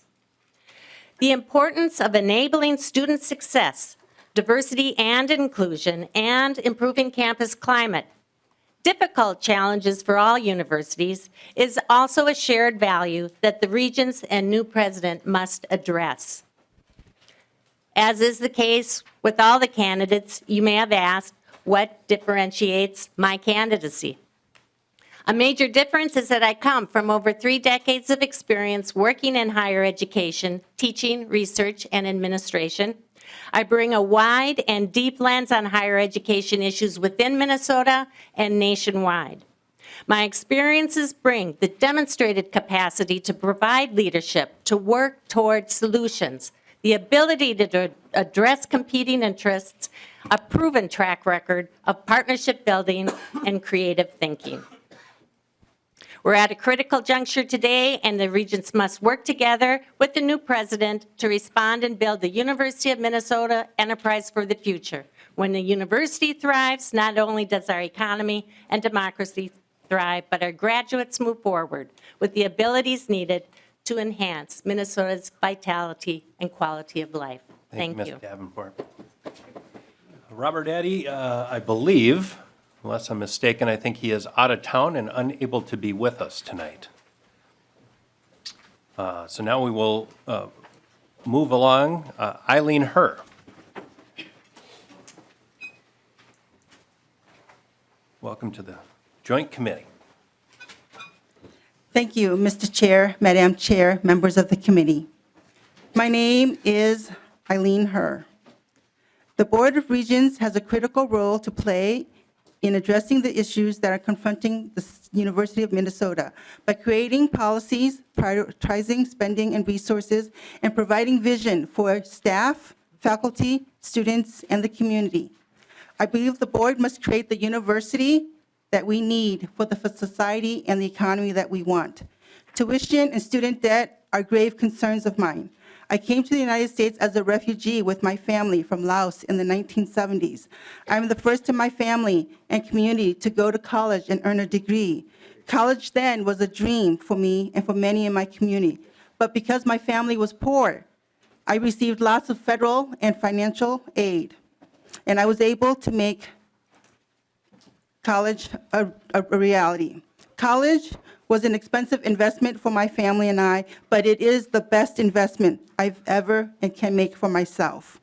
Education is a great economic equalizer, and it put me on the right path to a great career in government, and now as a small private business owner. And last year, I was just awarded Best Business by the City of St. Paul.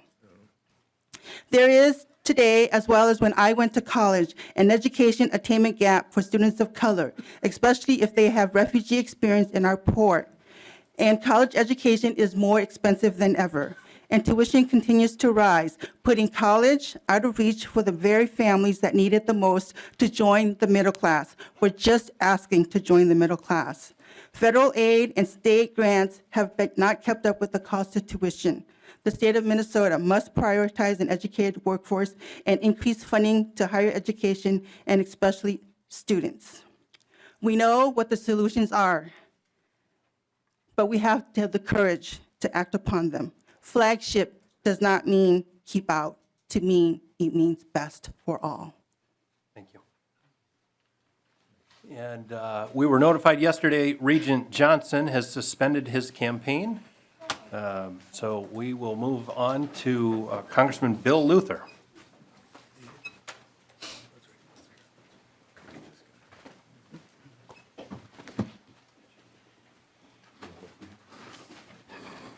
Chairs Bernardi and Anderson, senators and representatives, it's nice to see all of you here today. I grew up on a dairy farm near Fergus Falls, Minnesota. Our parents sacrificed to send us to the University of Minnesota. I received both of my degrees there, electrical engineering and law. My two brothers and sister received their undergraduate degrees and their law and medicine degrees there. So in our little family of four, we had 7 degrees from the University of Minnesota, and that's where I get my passion from the university. I want our family story to be the story for as many Minnesota families as possible, regardless of where you come from, what your status is, or what your zip code is. At this point in my life, I want to give back to the U the benefit of the broad range of experiences that the U has given me in my life. 20 years serving here in the Minnesota Legislature, 8 years in the United States Congress, where I served on the Science Committee, Energy and Commerce, focusing on health care. 16 more years in business and mediation here in Minnesota. Years ago, before it was a hot topic, I initiated a GAO study on rising tuition costs in our country. And I also held college admission seminars throughout my district so parents and students could understand how to access higher education and how to afford it. I believe in consensus building and teamwork from my days working here in the Minnesota Legislature, and I think all of you can understand how that works here. I have a statewide perspective, keeping in close contact with my roots in greater Minnesota and with many other people and activities in Minnesota. And I believe strongly in underpromising and overperforming. So as a regent, I intend to work to make progress on access, affordability, and student debt. And progress, as I said, in our family is an important word because I have a Down syndrome son. Some of you may know Alex, my son. Even in down days, Thank you, Congressman. he's learned to see the positive, and we are, and he says we are making progress, Dad. So that's why it's important in our family. Thank you very much. Thank you. Sandy Weiss.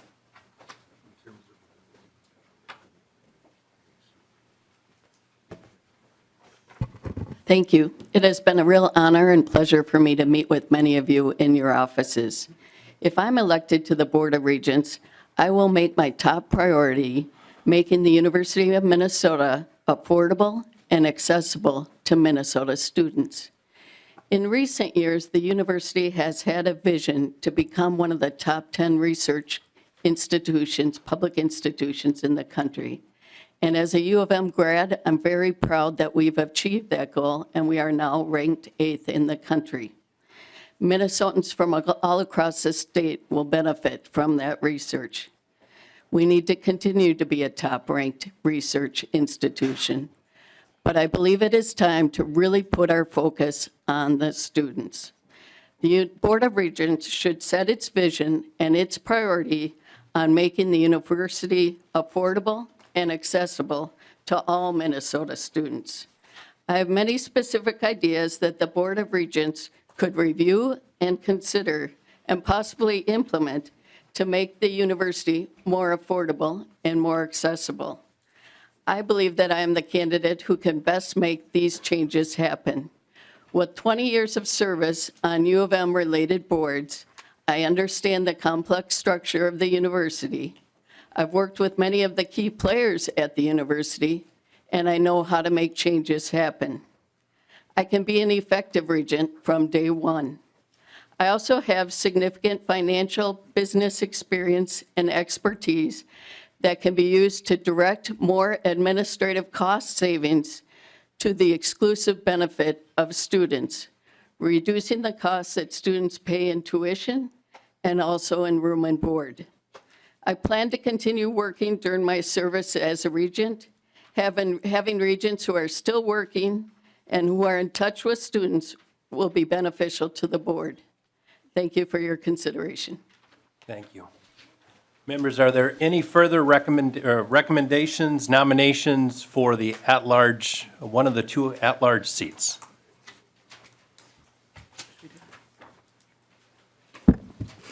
Seeing none. Mr. Chair? Sorry. Oh, excuse me. Representative Gomez. Thank you, Mr. Chair. I wanted to put the name of Abdul Omari in consideration for the at-large seat. Okay. Abdul El-Mari has been nominated. Do I see three hands from the House and two hands from the Senate?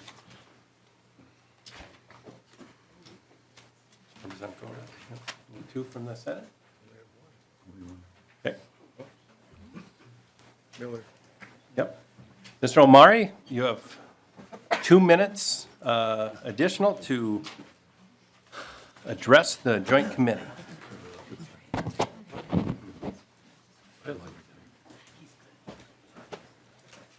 Thank you, co-chairs. I certainly did not plan on being here twice today, but humbly I say thank you once again, and for those who voted for me in the last session, I say thank you as well. Let me quickly try and talk a little bit about what we've done in the last 6 years and then tell you more about myself. So I'm very proud of the progress we've made on affirmative consent, Athletes Village, closing mental health wait times on the Twin Cities campus, as well as the work that we've done to gather more information on the system campuses. We passed resolutions on diversity in undergraduate education, and we've renovated and built several new buildings across the system. Our rankings continue to rise. Academic health has progressed significantly with the new Fairview deal, and we're 3.2 of $4 billion on the way in our campaign. My parents come from humble means. My pop to this day won't eat white rice because that's what he had to live on in Mombasa, Kenya. My mommy grew up in Amman, Jordan, and her father passed away when she was 4 years old, forcing the family to make ends meet. For both of them, a little bit of education prowess got them visas to come to Minnesota and attend two-year technical colleges with the idea that they would return home. Then my mother fell in love and married a black man, from which she was disowned by her family, never to see her mother and siblings again. So they settled in Minneapolis. My siblings and I grew up with hand-me-downs and watching when my mother would pretend she was waiting for everyone else to eat before getting a plate. But really, she was waiting to make sure there was enough food because one or two of our friends had showed up randomly right at dinner time. We never had a car over $500 growing up. But like for my parents, my siblings, and me, education gave us a different opportunity. Perhaps my parents didn't capitalize as much as my siblings and me, but education was the opportunity. And I want to serve on this board for another 6 years so that every other Minnesotan, like me and like you, has the same opportunity that my siblings and I had. Thank you. Thank you. Members, are there any additional nominations?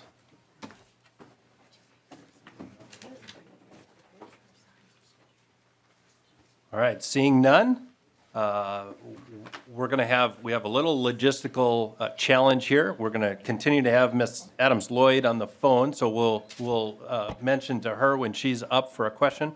But what we're going to do is we've got 7, 1, 2, 3, 4, 5, 6 in present, right? Yep. 6 present and 1 on the phone. So if we can have on the, we'll just rotate out. Once you answer a question, we'll just have you kind of rotate. So let's start with, in the 3 chairs, we'll have Ms. Davenport, Ms. Herr, and Mr. Luther. And we'll the first response will be Adams Lloyd via the phone. So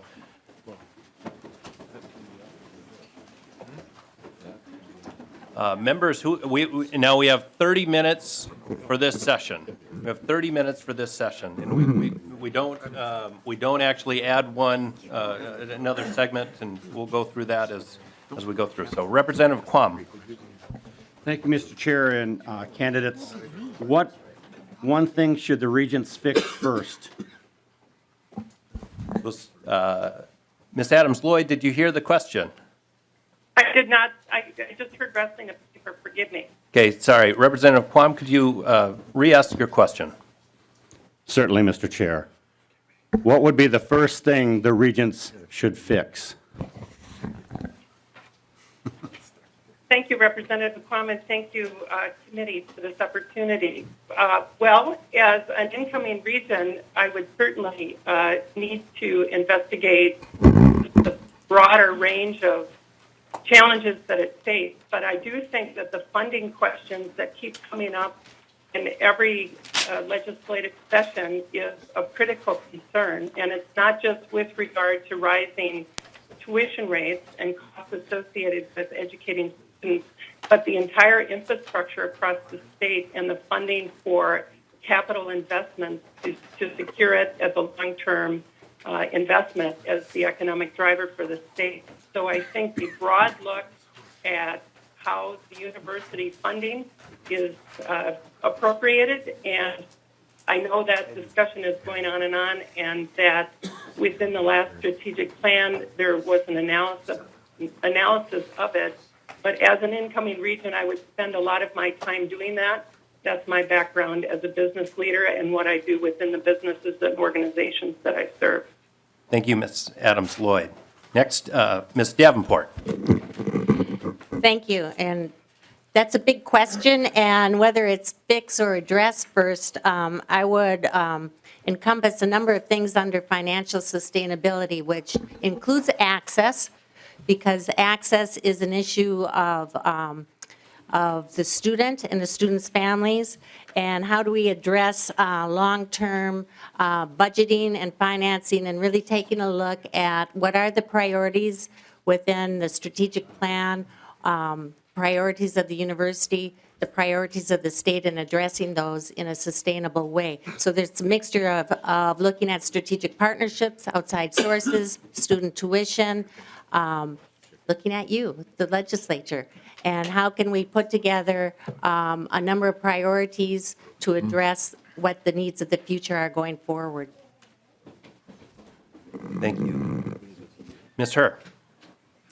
Mr. Chair, Madam Chair, members of the committee, I am being driven to seek service on this board because of affordability and accessibility. So to me, my priority from day one would be looking at that and assessing that. And I know the Board of Regents did that this year, but I think looking at it strategically, long-term, short-term, what are some steps, 1, 2, 3, that can get us on our way to make sure that as many students as possible get enrolled, get educated.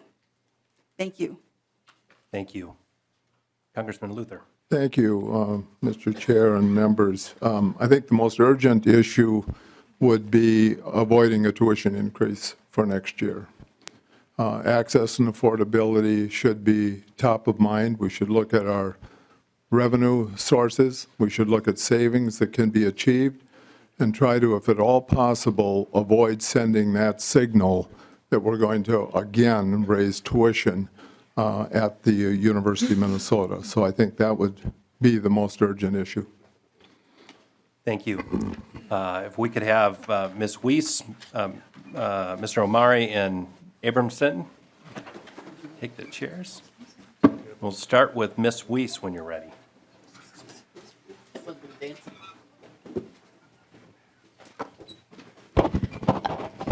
Representative Quam and other legislators, I think the university should address first making college affordable for Minnesota students. And that means diving into the administrative costs at the university. And that means looking at things like the 350 majors we offer at the university. And is there a possibility that there's programs that are graduating less than 20 students, and if they're being offered on multiple campuses, if they're being offered at Rochester or Morris or Crookston, perhaps we can take a more centralized approach and reduce costs at one of the campuses and work together as a university system to cut costs, to bring those costs back to the students so their tuition goes down. Dr. Omari. Chairman and Representative Quam. I think looking at new revenue sources is something that we need to do first because this will bend resources that we have distributed to the students and across the institution. Things like technological advances, intellectual property advances, and research discoveries are ways in which we can increase the revenues that we have that are innovative, thinking outside of the box, and will bring in resources that we can distribute directly to students. Thank you. Thank you. Ms. Abrahamson. Thank you, Mr. Chair. You know, I like the affordability issue, and I know there's been some creative ideas that have already been discussed at the Capitol. But one of the things that I've been hearing about, and I go back to Maslow's hierarchy of needs and think about, it's, you know, you can get the students to campus, but if they're worried about their own personal safety, I don't like that. So that would be something that I think should be approached and attacked fairly quickly. Thank you. Thank you. And we're going to rotate Ms. Adams-Lloyd to the back, and we can text her the question once it comes up so she can hear it better. But additional questions, member. Representative Runbeck. Thank you, Mr. Chair. I'd like to know if you think, or how important academic rankings are, and I see that the Carlson School of Business ranks number 29. And if you were to try to bring that up to, say, 15, I mean, what would you do to the Carlson School of Business to improve its rankings? Okay. We'll go in reverse. Ms. Abramson. Mr. Chair, Representative, I think rankings can be overemphasized, let me put it that way.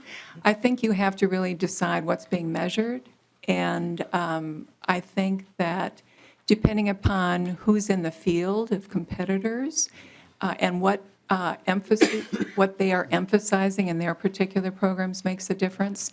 So if it's totally apples and apples, that would be my first check on it. And then the question would be, why would we be at a particular place in the rankings? And what effort are we putting toward it? And what period of time before there would be a change evident would be the considerations I would have. Thank you. Thank you. Dr. Omari. Thank you for the question. You know, we're in the rankings business at the University of Minnesota, and the reality is it flows through, the formula flows from faculty research to research dollars that are brought in, number of publications and citations, as well as the quality of students that we bring in from the different metrics that we measure. And so I think we're in it, and if we're going to be in it, we have to look at all those different measures that create the formula for the academic rankings. And one of those is actually even aid. And so they're not looking at how low the cost is actually how much aid do we provide for the students to be able to attend the institution, which seems very backwards to me, but that's U.S. News World and rankings. Ms. Weeks. Yes, I think rankings are important to academic institutions, but you can't put too much emphasis on it. I do think that the university has to determine its priorities and fully fund those priorities so you achieve the rankings you want. There's been a lot of discussion of the medical schools ranking, and I would say that should be an ongoing future focus for the university. So rankings matter. They call attention to areas where we possibly need to do a better job, but they aren't the end all. Thank you. Congressman Luther, Ms. Herr, Dr. Davenport. And we will start with Congressman Luther.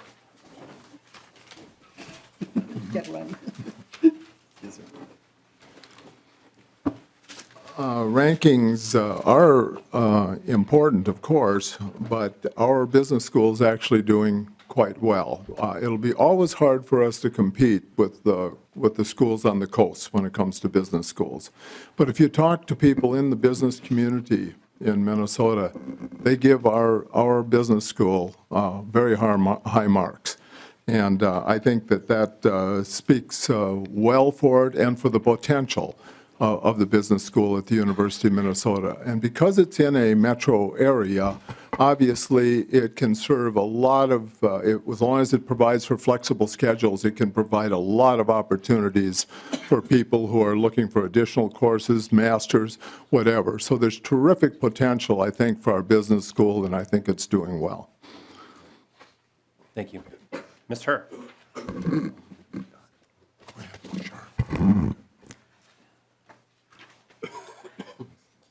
Ranking is important, and if that's something that the Board of Regents values and the state of Minnesota values, then we have to invest in it. It costs money to create the programs, recruit the faculty, and the student population. So to me, ranking is not important. I went to the University of Minnesota Law School when it was a top 10 law school university, and at the end of the day, it's about education, and are we producing workers? Are we producing people who are thoughtful? Are we producing people who can think and be critical and help us to make decisions? To me, it would be the quality of the students, the outcome of the students that we produce, and not our ranking. The student turnout and the output will influence the ranking. Thank you. Thank you. Dr. Davenport. Thank you. Yes, I agree that rankings are important. They're one element of measurement of quality of program criteria, both inputs and outputs. I believe that in the Carlson School, what I would look at is how do we elevate our rankings in partnership with the businesses and industries within Minnesota, working together, perhaps through, say, endowed chairs, where we have business individuals coming in and out of the educational process itself.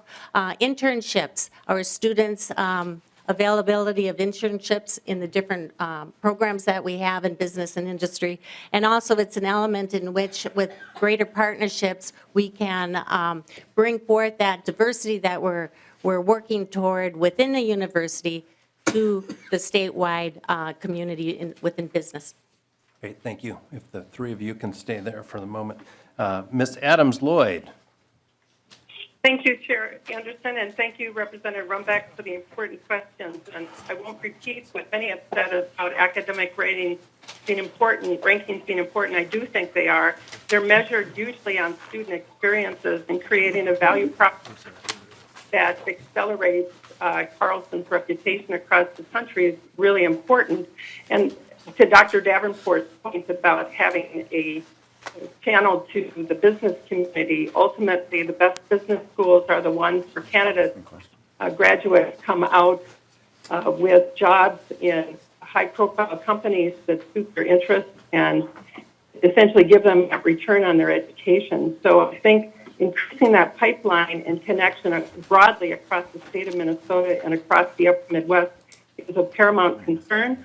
And I can speak from the business community, especially back from the time when I was here at the regional chamber, that the university can extend its profile and connections, and doing so will help its ranking. Thank you. Thank you. Next question, Representative Franzen. Thank you, Mr. Chair. I hear a lot about bringing down the cost of tuition, making college more affordable. To me, that is important. I was an independent student when I was a student at the University of Minnesota Duluth. Now, how do you visualize bringing that cost down? Serving here, this is my 5th term. There's this ask from the U that says, give us this much money and we can keep tuition down, right? And if you don't, tuition's going to go up, right? And so the responsibility seems to be put on the legislature.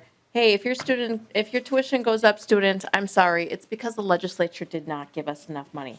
But there is a fiduciary responsibility within the university to act on the best interests of the students there, and I'm just wondering, what is your plan? Is it to come to the state for more money? Is it to reduce administrative costs?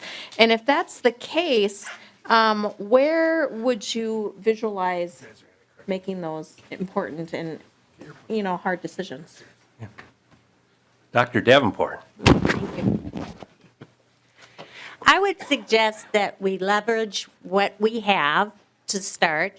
That includes post-secondary enrollment option, concurrent enrollment, the use of our transfer system throughout the state of Minnesota, where students who may not be ready to leave home might start at one institution and transfer at another. One of the big both retention and cost saving findings is that students that have plans, usually working with their advisors, finish on time and are on a good, clear path. I would suggest those kind of things. And then I would look at innovative programs that you see in other states. I know in the Senate they're looking at some, for example, joint admissions or some of the like Tennessee plan where there's some incentive, like those in the Senate heard from Hormel Institute or Hormel Foundation funding high school graduates to continue their education locally. Thank you. Ms. Herr. Thank you, Mr. Chair, Madam Chair, Representative Franzen, for the question. There are a variety of solutions and tools that we can utilize, and I think everyone has to take responsibility. Everyone has to answer the question, what can I do? When I went to college, I had financial aid, I got state aid, Pell Grant, I took out a loan, and I worked. So the burden has to be equally shared and balanced. The concern for me is having students having too much debt and too much loan, so that when I graduated from law school, I had $24,000, and to me that was huge at that time because that was more than what my parents made in a year, and I had no connections on how to find a job, and that really stressed me out.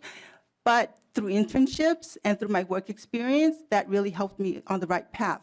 So I think a combination, I think we really have to consider increase in state grants, looking at low interest loans to students, looking at college tax credit to students, and then looking at state investments in needed professions like math and STEM, doctors and nurses, prorate popular or in-demand degrees, charge them at a premium, and then look at ways that we can cut costs, or look at ways that we can bring an increased enrollment. Thank you. Thank you. Congressman Luther. Thank you, Chair Anderson, Chair Bernardi, and Representative Franzen. There's really two parts to the question, I think. In terms of the cost to an individual student, we must do much more to provide flexibility so that an individual student can accomplish his or her goals without incurring undue debt. Good examples of that are the coordination between the state college systems. Another example is online learning. There's terrific potential in distance online learning. Purdue is ahead on that subject, and other colleges are looking at it as well. We should be a leader in online learning, and with the university, I believe that with the opportunity it has here in Minnesota, we should be able to accomplish much more than we are. Second point, in terms of where we get our revenue and cut our expenses, we need to have a partnership with the legislature. I don't think the university can come to the legislature and ask them for money without making reforms and changes within the university itself. And to me, that means enhance revenues. That means pay a lot more attention to royalties and other revenue sources. And then in areas of non-mission expenses and the increased costs of our accounting and just our administration expenses, we need to show the legislature that we're making changes. Thank you. Ms. Weiss, Dr. Amari, and Ms. Abrahamson.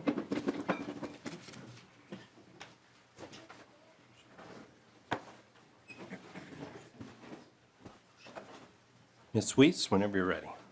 Yep, I agree with Congressman Luther that it is a partnership and a give and take role, but the Board of Regents does have a responsibility to review carefully the University of Minnesota's budget and offer input and advice on how to reduce costs.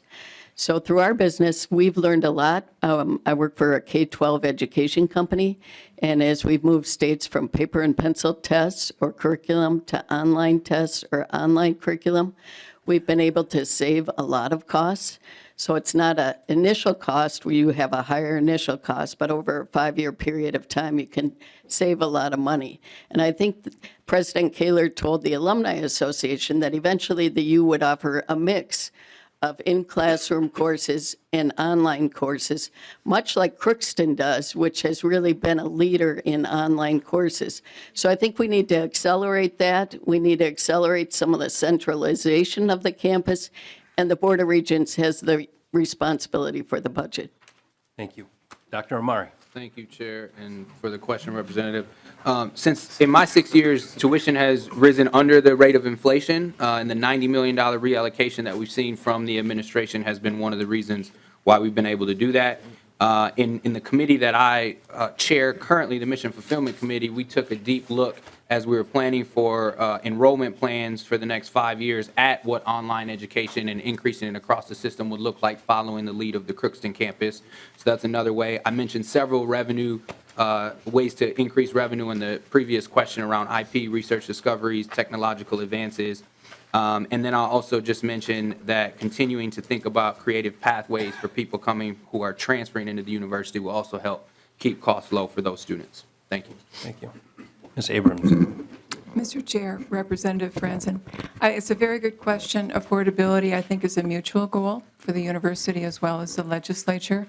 A couple of thoughts. First of all, there's just a never-ending need to have responsible spending. And as you do that over time, you can build trust with those who are funding you.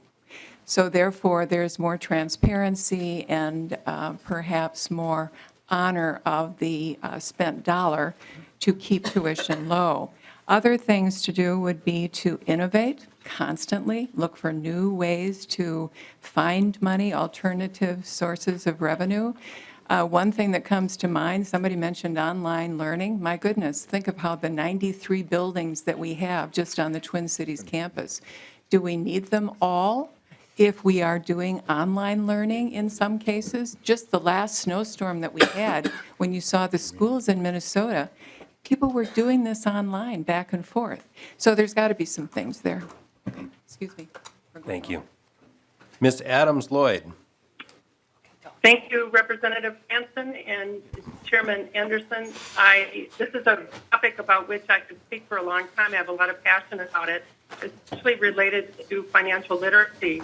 I think oftentimes this discussion comes down to the legislature versus the university, when in fact it really is about the entire state helping to educate our generation of tomorrow that's going to enter the workforce, and looking at the problem and issue of rising tuition costs in a long-term, long-view perspective.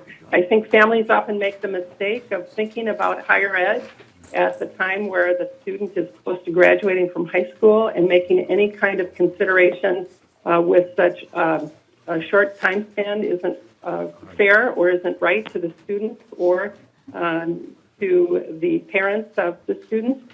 So looking at this, the university can be a thought leader in creating a long perspective for even children as young as grade school and junior high, thinking about how they're going to fund education, looking for partnerships within the state, and especially with the outstate program for getting students through a pipeline into and other ways to connect. So thank you. Thank you.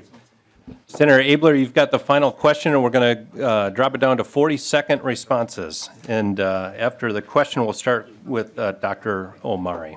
Okay, thank Senator you. Abler. And I appreciate you sitting there. I know the feeling, and it's not that much fun. So anyway, this is actually a very important question. What is the role of the board in vetting sensitive or controversial topics, like last year's abortion fellowship? Thank you. Dr. Omari. Yeah, thank you for the question. I think anything that's going to rise to create potential branding issues for the university is something that becomes a governance conversation because we are fiduciaries of the institution, and so we have to think about not just the line between governance and management, but anything that might bring a tarnish to the institution. I also think that academic freedom is the cornerstone of higher education, and so we have to be careful how we manage that line and what we get involved in and don't get involved in. Thank you. Ms. Abramson. Mr. Chair, Senator Abler, to add to that, because of course that's absolutely correct, I would just say that there are guardrails for academic research that every university has, and they start with scholarship and your peers who are judging and evaluating what you're putting out there.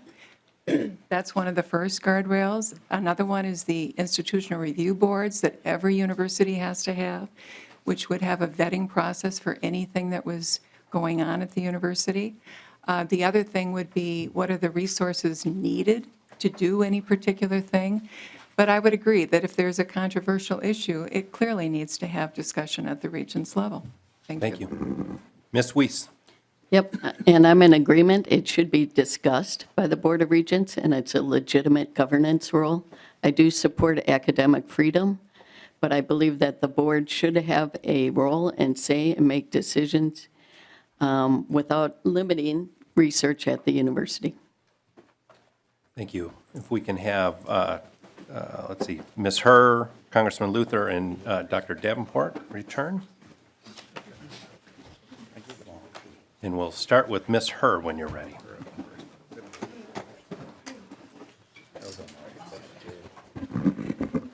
Thank you, Senator Abler, for the question, Madam Chair, Mr. Chair.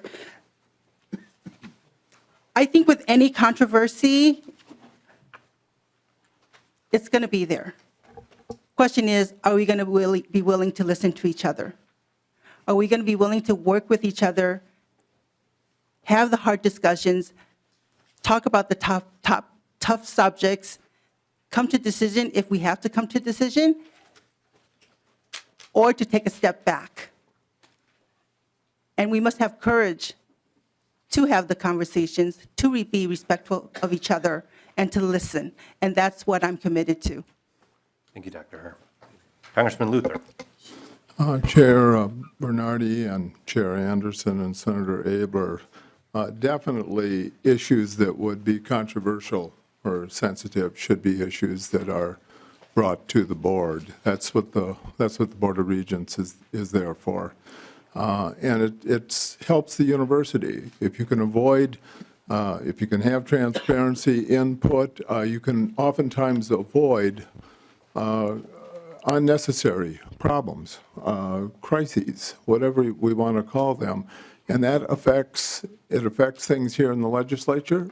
It affects donations from people, contributions, and other revenue sources. So I would say that it's definitely in the interest of the university to have a thorough discussion of those issues. Thank you. Thank you. Dr. Davenport. Thank you for the question. The role of the Regents is to ensure and engage in open and transparent conversations and really promote that throughout the university with both discussion and decision making. It must be respectful, a respectful environment. And tied to that, policy and procedure needs to be clearly defined. Expectations need to be expressed from the regents and leadership. And there needs to be consequences when the expectations aren't met. Thank you. Ms. Adams-Lloyd.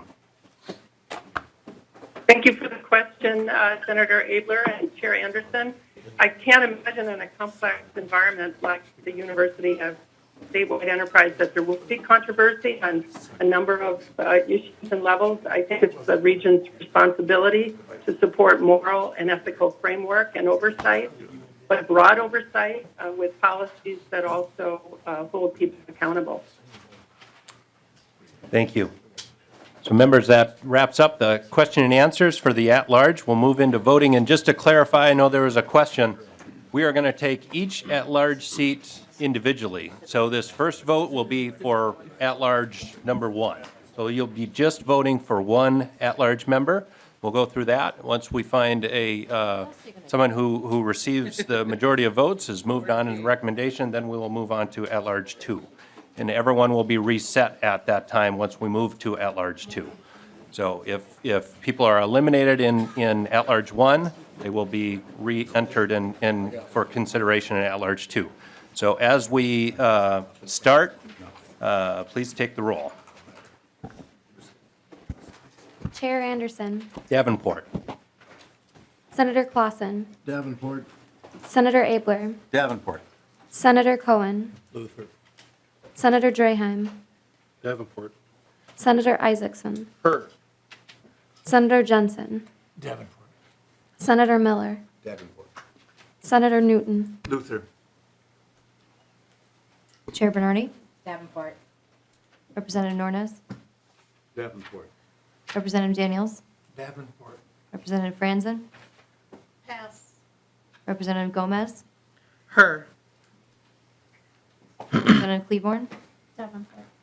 Representative Lehman, Weiss. Representative Lean, Davenport. Representative Lilly, Her. Representative Lucero, Davenport. Representative Poppy, Davenport. Representative Pryor, Davenport. Representative Quam, Weiss. Representative Runbeck, Weiss. Representative Vang, Her. Representative Wolgamott, Davenport. Representative Zhang, Her.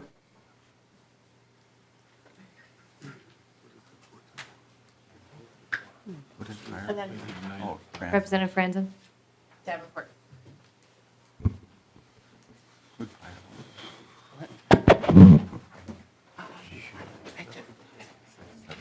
Doesn't matter. It's 9. Davenport.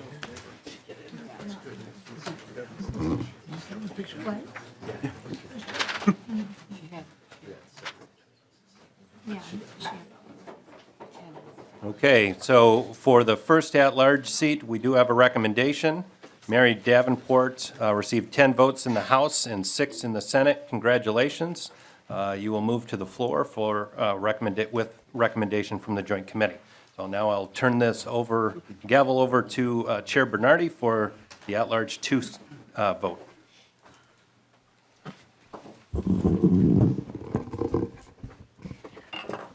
Okay, members, so as you hear, we will no longer be voting for Mary Davenport because she has dropped off of the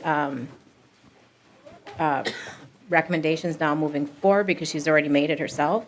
And so we will proceed with the vote. Chair Bernardi, Omari. Representative Nornes, Luther. Representative Daniels, Weiss. Representative Franzen, pass. Representative Gomez, Omari. Representative Cleaborn, Her. Representative Lehman, Weiss. Representative Lean, Luther. Representative Lilly, Pass. Representative Lucero, Luther. Representative Poppy, Omari. Representative Pryor, Abramson. Representative Quam, Weiss. Representative Runbeck, Weiss. Representative Vang, Omari. Representative Wolgamott, Luther. Representative Zhang, Her. Representative Franzen, Luther. Representative Lilly.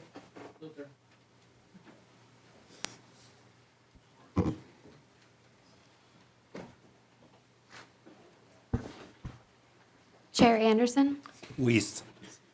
Senator Clausen, Abrahamson. Senator Abler, Eddie. Senator Cohen, Pass.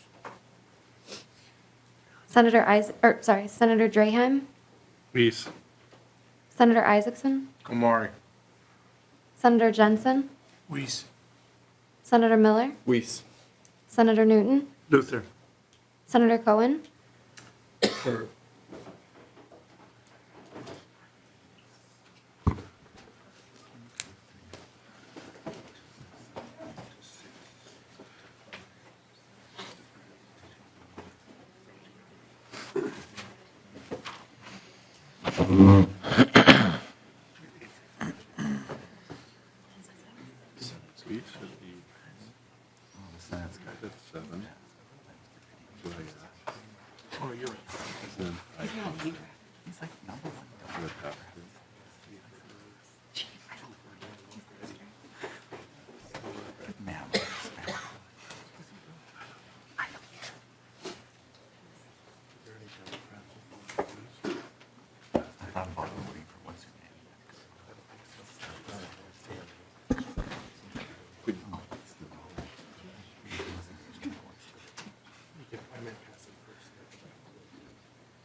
Just the bottom.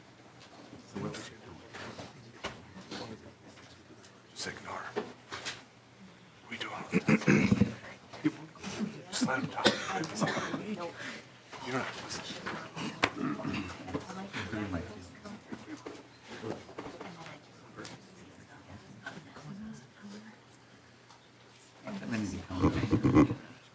That's just all the zeros there.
Yeah. Get Steve Simon down here. Oh, he needs the Harvard money. He can do it. He needs $6 million.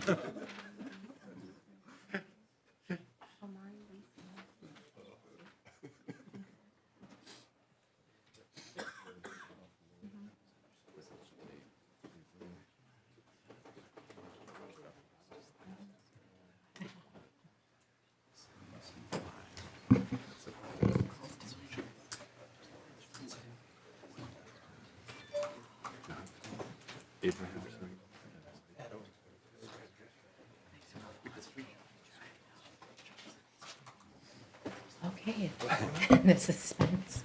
Okay, so according to our rules, the candidate with no vote drops, which is Susan Adams Lloyd, and then with the least number of votes is Mr. Eddy.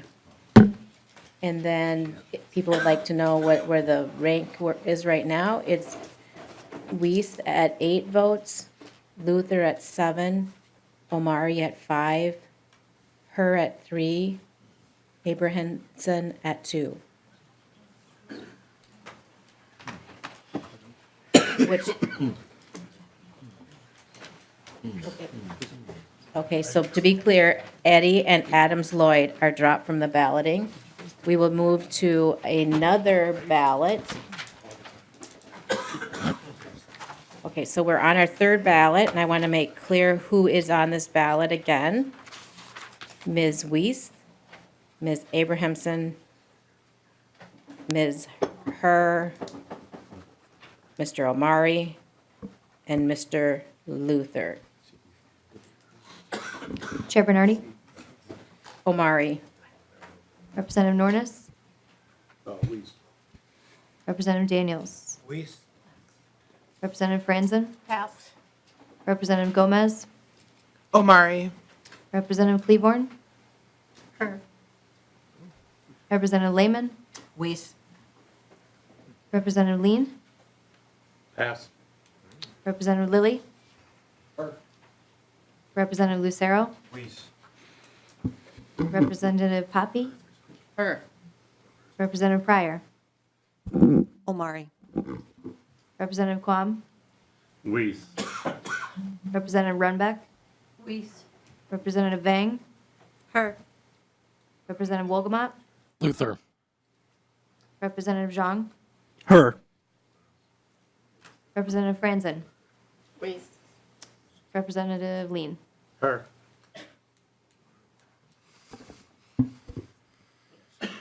Chair Anderson, Weiss. Senator Clausen, Pass. Senator Abler, Her. Senator Cohen, Her. Senator Draheim, Weiss. Senator Isaacson, Pass. Senator Jensen, Weiss. Senator Miller, Weiss. Senator Newton, Luther. Senator Clausen, Her. Senator Isaacson, Her.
We have the results in, and the two candidates that are dropped from voting are Lynn Abrahamson and Bill Luther. And we will, we'll continue on, and I'll tell you how many votes. Sandy Weiss, 11, Kali Hur, 10, Abdul Omari, 3. So we will move on with Kali Hur, Sandy Weiss, and Abdul Omari. Chair Bernardi, Kali Hur. Representative Nornis, Weiss. Representative Daniels, Weiss. Representative Franzen, Weiss. Representative Gomez, Pass. Representative Cleaborn, Her. Representative Lehman, Weiss. Representative Lean, Her. Representative Lilly, Her. Representative Lucero, Weiss. Representative Poppy, Her. Representative Pryor, Her. Representative Quam, Weiss. Representative Runbeck, Weiss. Representative Vang, Her. Representative Wolgamott, Representative Zhang, Her. Representative Gomez. Her. Chair Anderson, Weiss. Senator Clausen, Her. Senator Abler, Pass. Senator Cohen, Senator Draheim, Weiss. Senator Isaacson, Her. Senator Jensen, Weiss. Senator Miller, Weiss. Senator Newton, Her. Senator Abler, Weiss.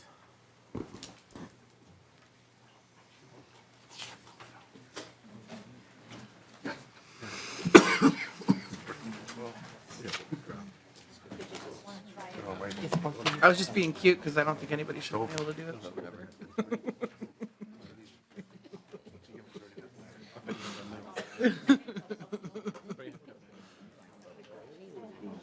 I think we should all just pass till midnight. Just sit here and just pass. Who's gonna break first? Oh, really? Well, since we're just making up rules, I don't know how many. Right, I know. Apparently, I should have taken my cue from you.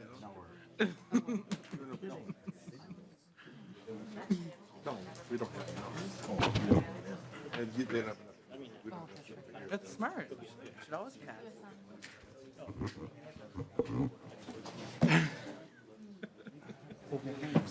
Just piss everyone off.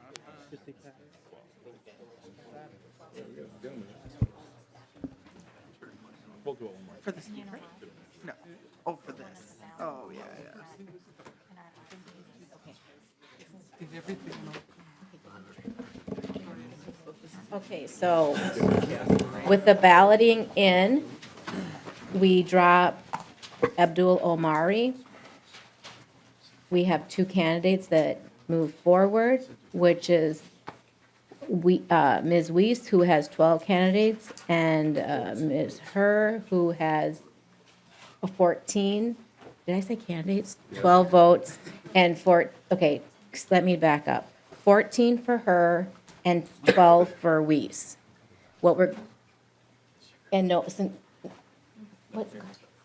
Okay, so there's no clear majority, so both of those recommendations move on for right now, and we are going to, we're going to break for a 5-minute recess.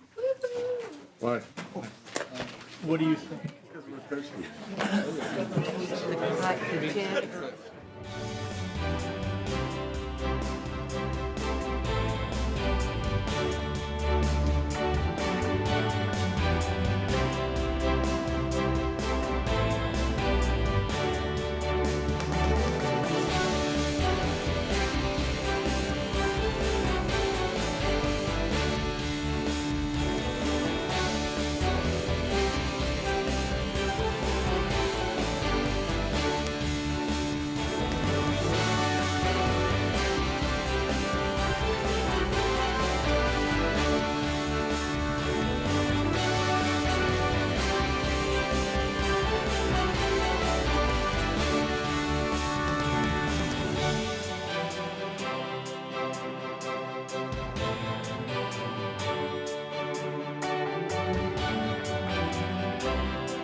You're getting worse.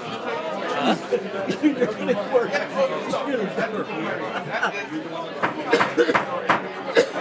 I need members to take their seats. We're going to reconvene the meeting.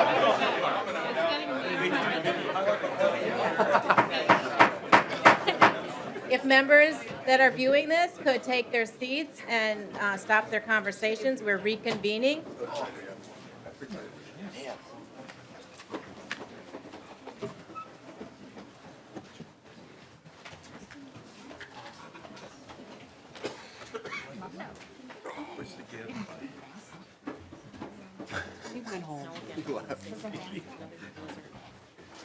Okay, Representative Poppy. I believe, are we going to take another vote? Okay, yes, excuse me, so sorry. We are going to take another vote, and the vote will be between Kali Her and Sandy Weiss. So we will start the roll. Chair Bernardi. Her. Representative Nornes. Representative Daniels. Representative Franzen. Representative Gomez. Her. Representative Cleaborn. Her. Representative Lehman. Weiss. Representative Lean. Her. Representative Lilly. Her. Representative Lucero. Weiss. Representative Poppy. Her. Representative Pryor. Her. Representative Quam. Weiss. Representative Runbeck. Weiss. Representative Vang. Her. Representative Wolgamott. Her. Representative Zhang. Her. So 10 to 7. Chair Anderson, Weiss. Senator Clausen, Senator Abler, Weiss. Senator Cohen, Her. Senator Draheim, Weiss. Senator Isaacson, Her. Senator Jensen, Weiss. Senator Miller, Weiss. Senator Newton. Her. I do it all day. I'm in the house. Get out there. No, go be a senator. Come on. You're better than that.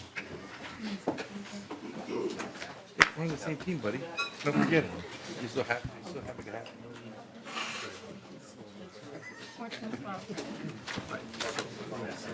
Nope. We're about to move. Remember where that was? You need a woman on this.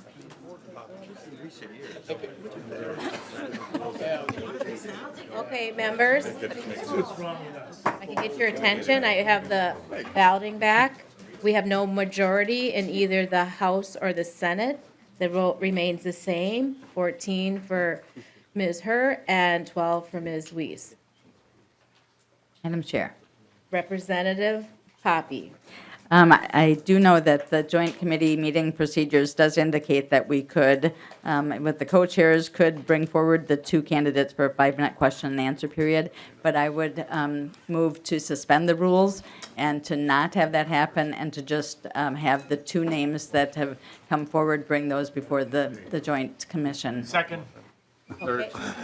We need a 2/3 vote. All those in favor signify by saying aye. Aye. Those opposed, same signal. The motion prevails. Okay, well, I want to thank everybody for being here tonight, and congratulations to the candidates. And I want to again thank all the candidates who participated in this. And wait, just a second. Wait just a second. Okay. If you could get the order in the House here for a minute, we may have to do some more business. So just stay put for a second. Yeah, I got some motion, so. Oh, just kidding. Next time. Tomorrow. We are double checking with our House staff.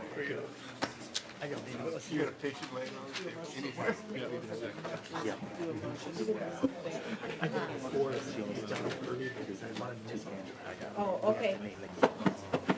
Okay, so the motion that we did pass so far is, and I'm going to have to ask our House Research how to do the next motion. It was to pass on two candidates, to suspend the rules and pass on two candidates, but it did not clarify who the candidates were, and so we need to finish that part of the business. So I want to ask our House Research how he would recommend we move forward with the motion. Madam Chair, members of the committee, there was a motion to suspend the rules and forward 2 candidates, but the committee should now vote to recommend those 2 candidates, the 2 remaining candidates, to the joint convention for the second at-large seat. Madam Chair, Yes, Representative Poppy. I would like to recommend Cow Eileen Herr and Sandy Weiss be the 2 names that we recommend for the at-large position, the second at-large position. Okay, a motion has been made, and everybody understands what the motion is, or I could repeat it again? Okay, I think we know. All those in favor by signify by saying aye. Aye. Those opposed, same sign. Motion prevails. We've just moved forward Ms. Weiss and Ms. Herr as candidates for the second at-large position to the to the joint convention, I believe we call it. Okay, is that okay?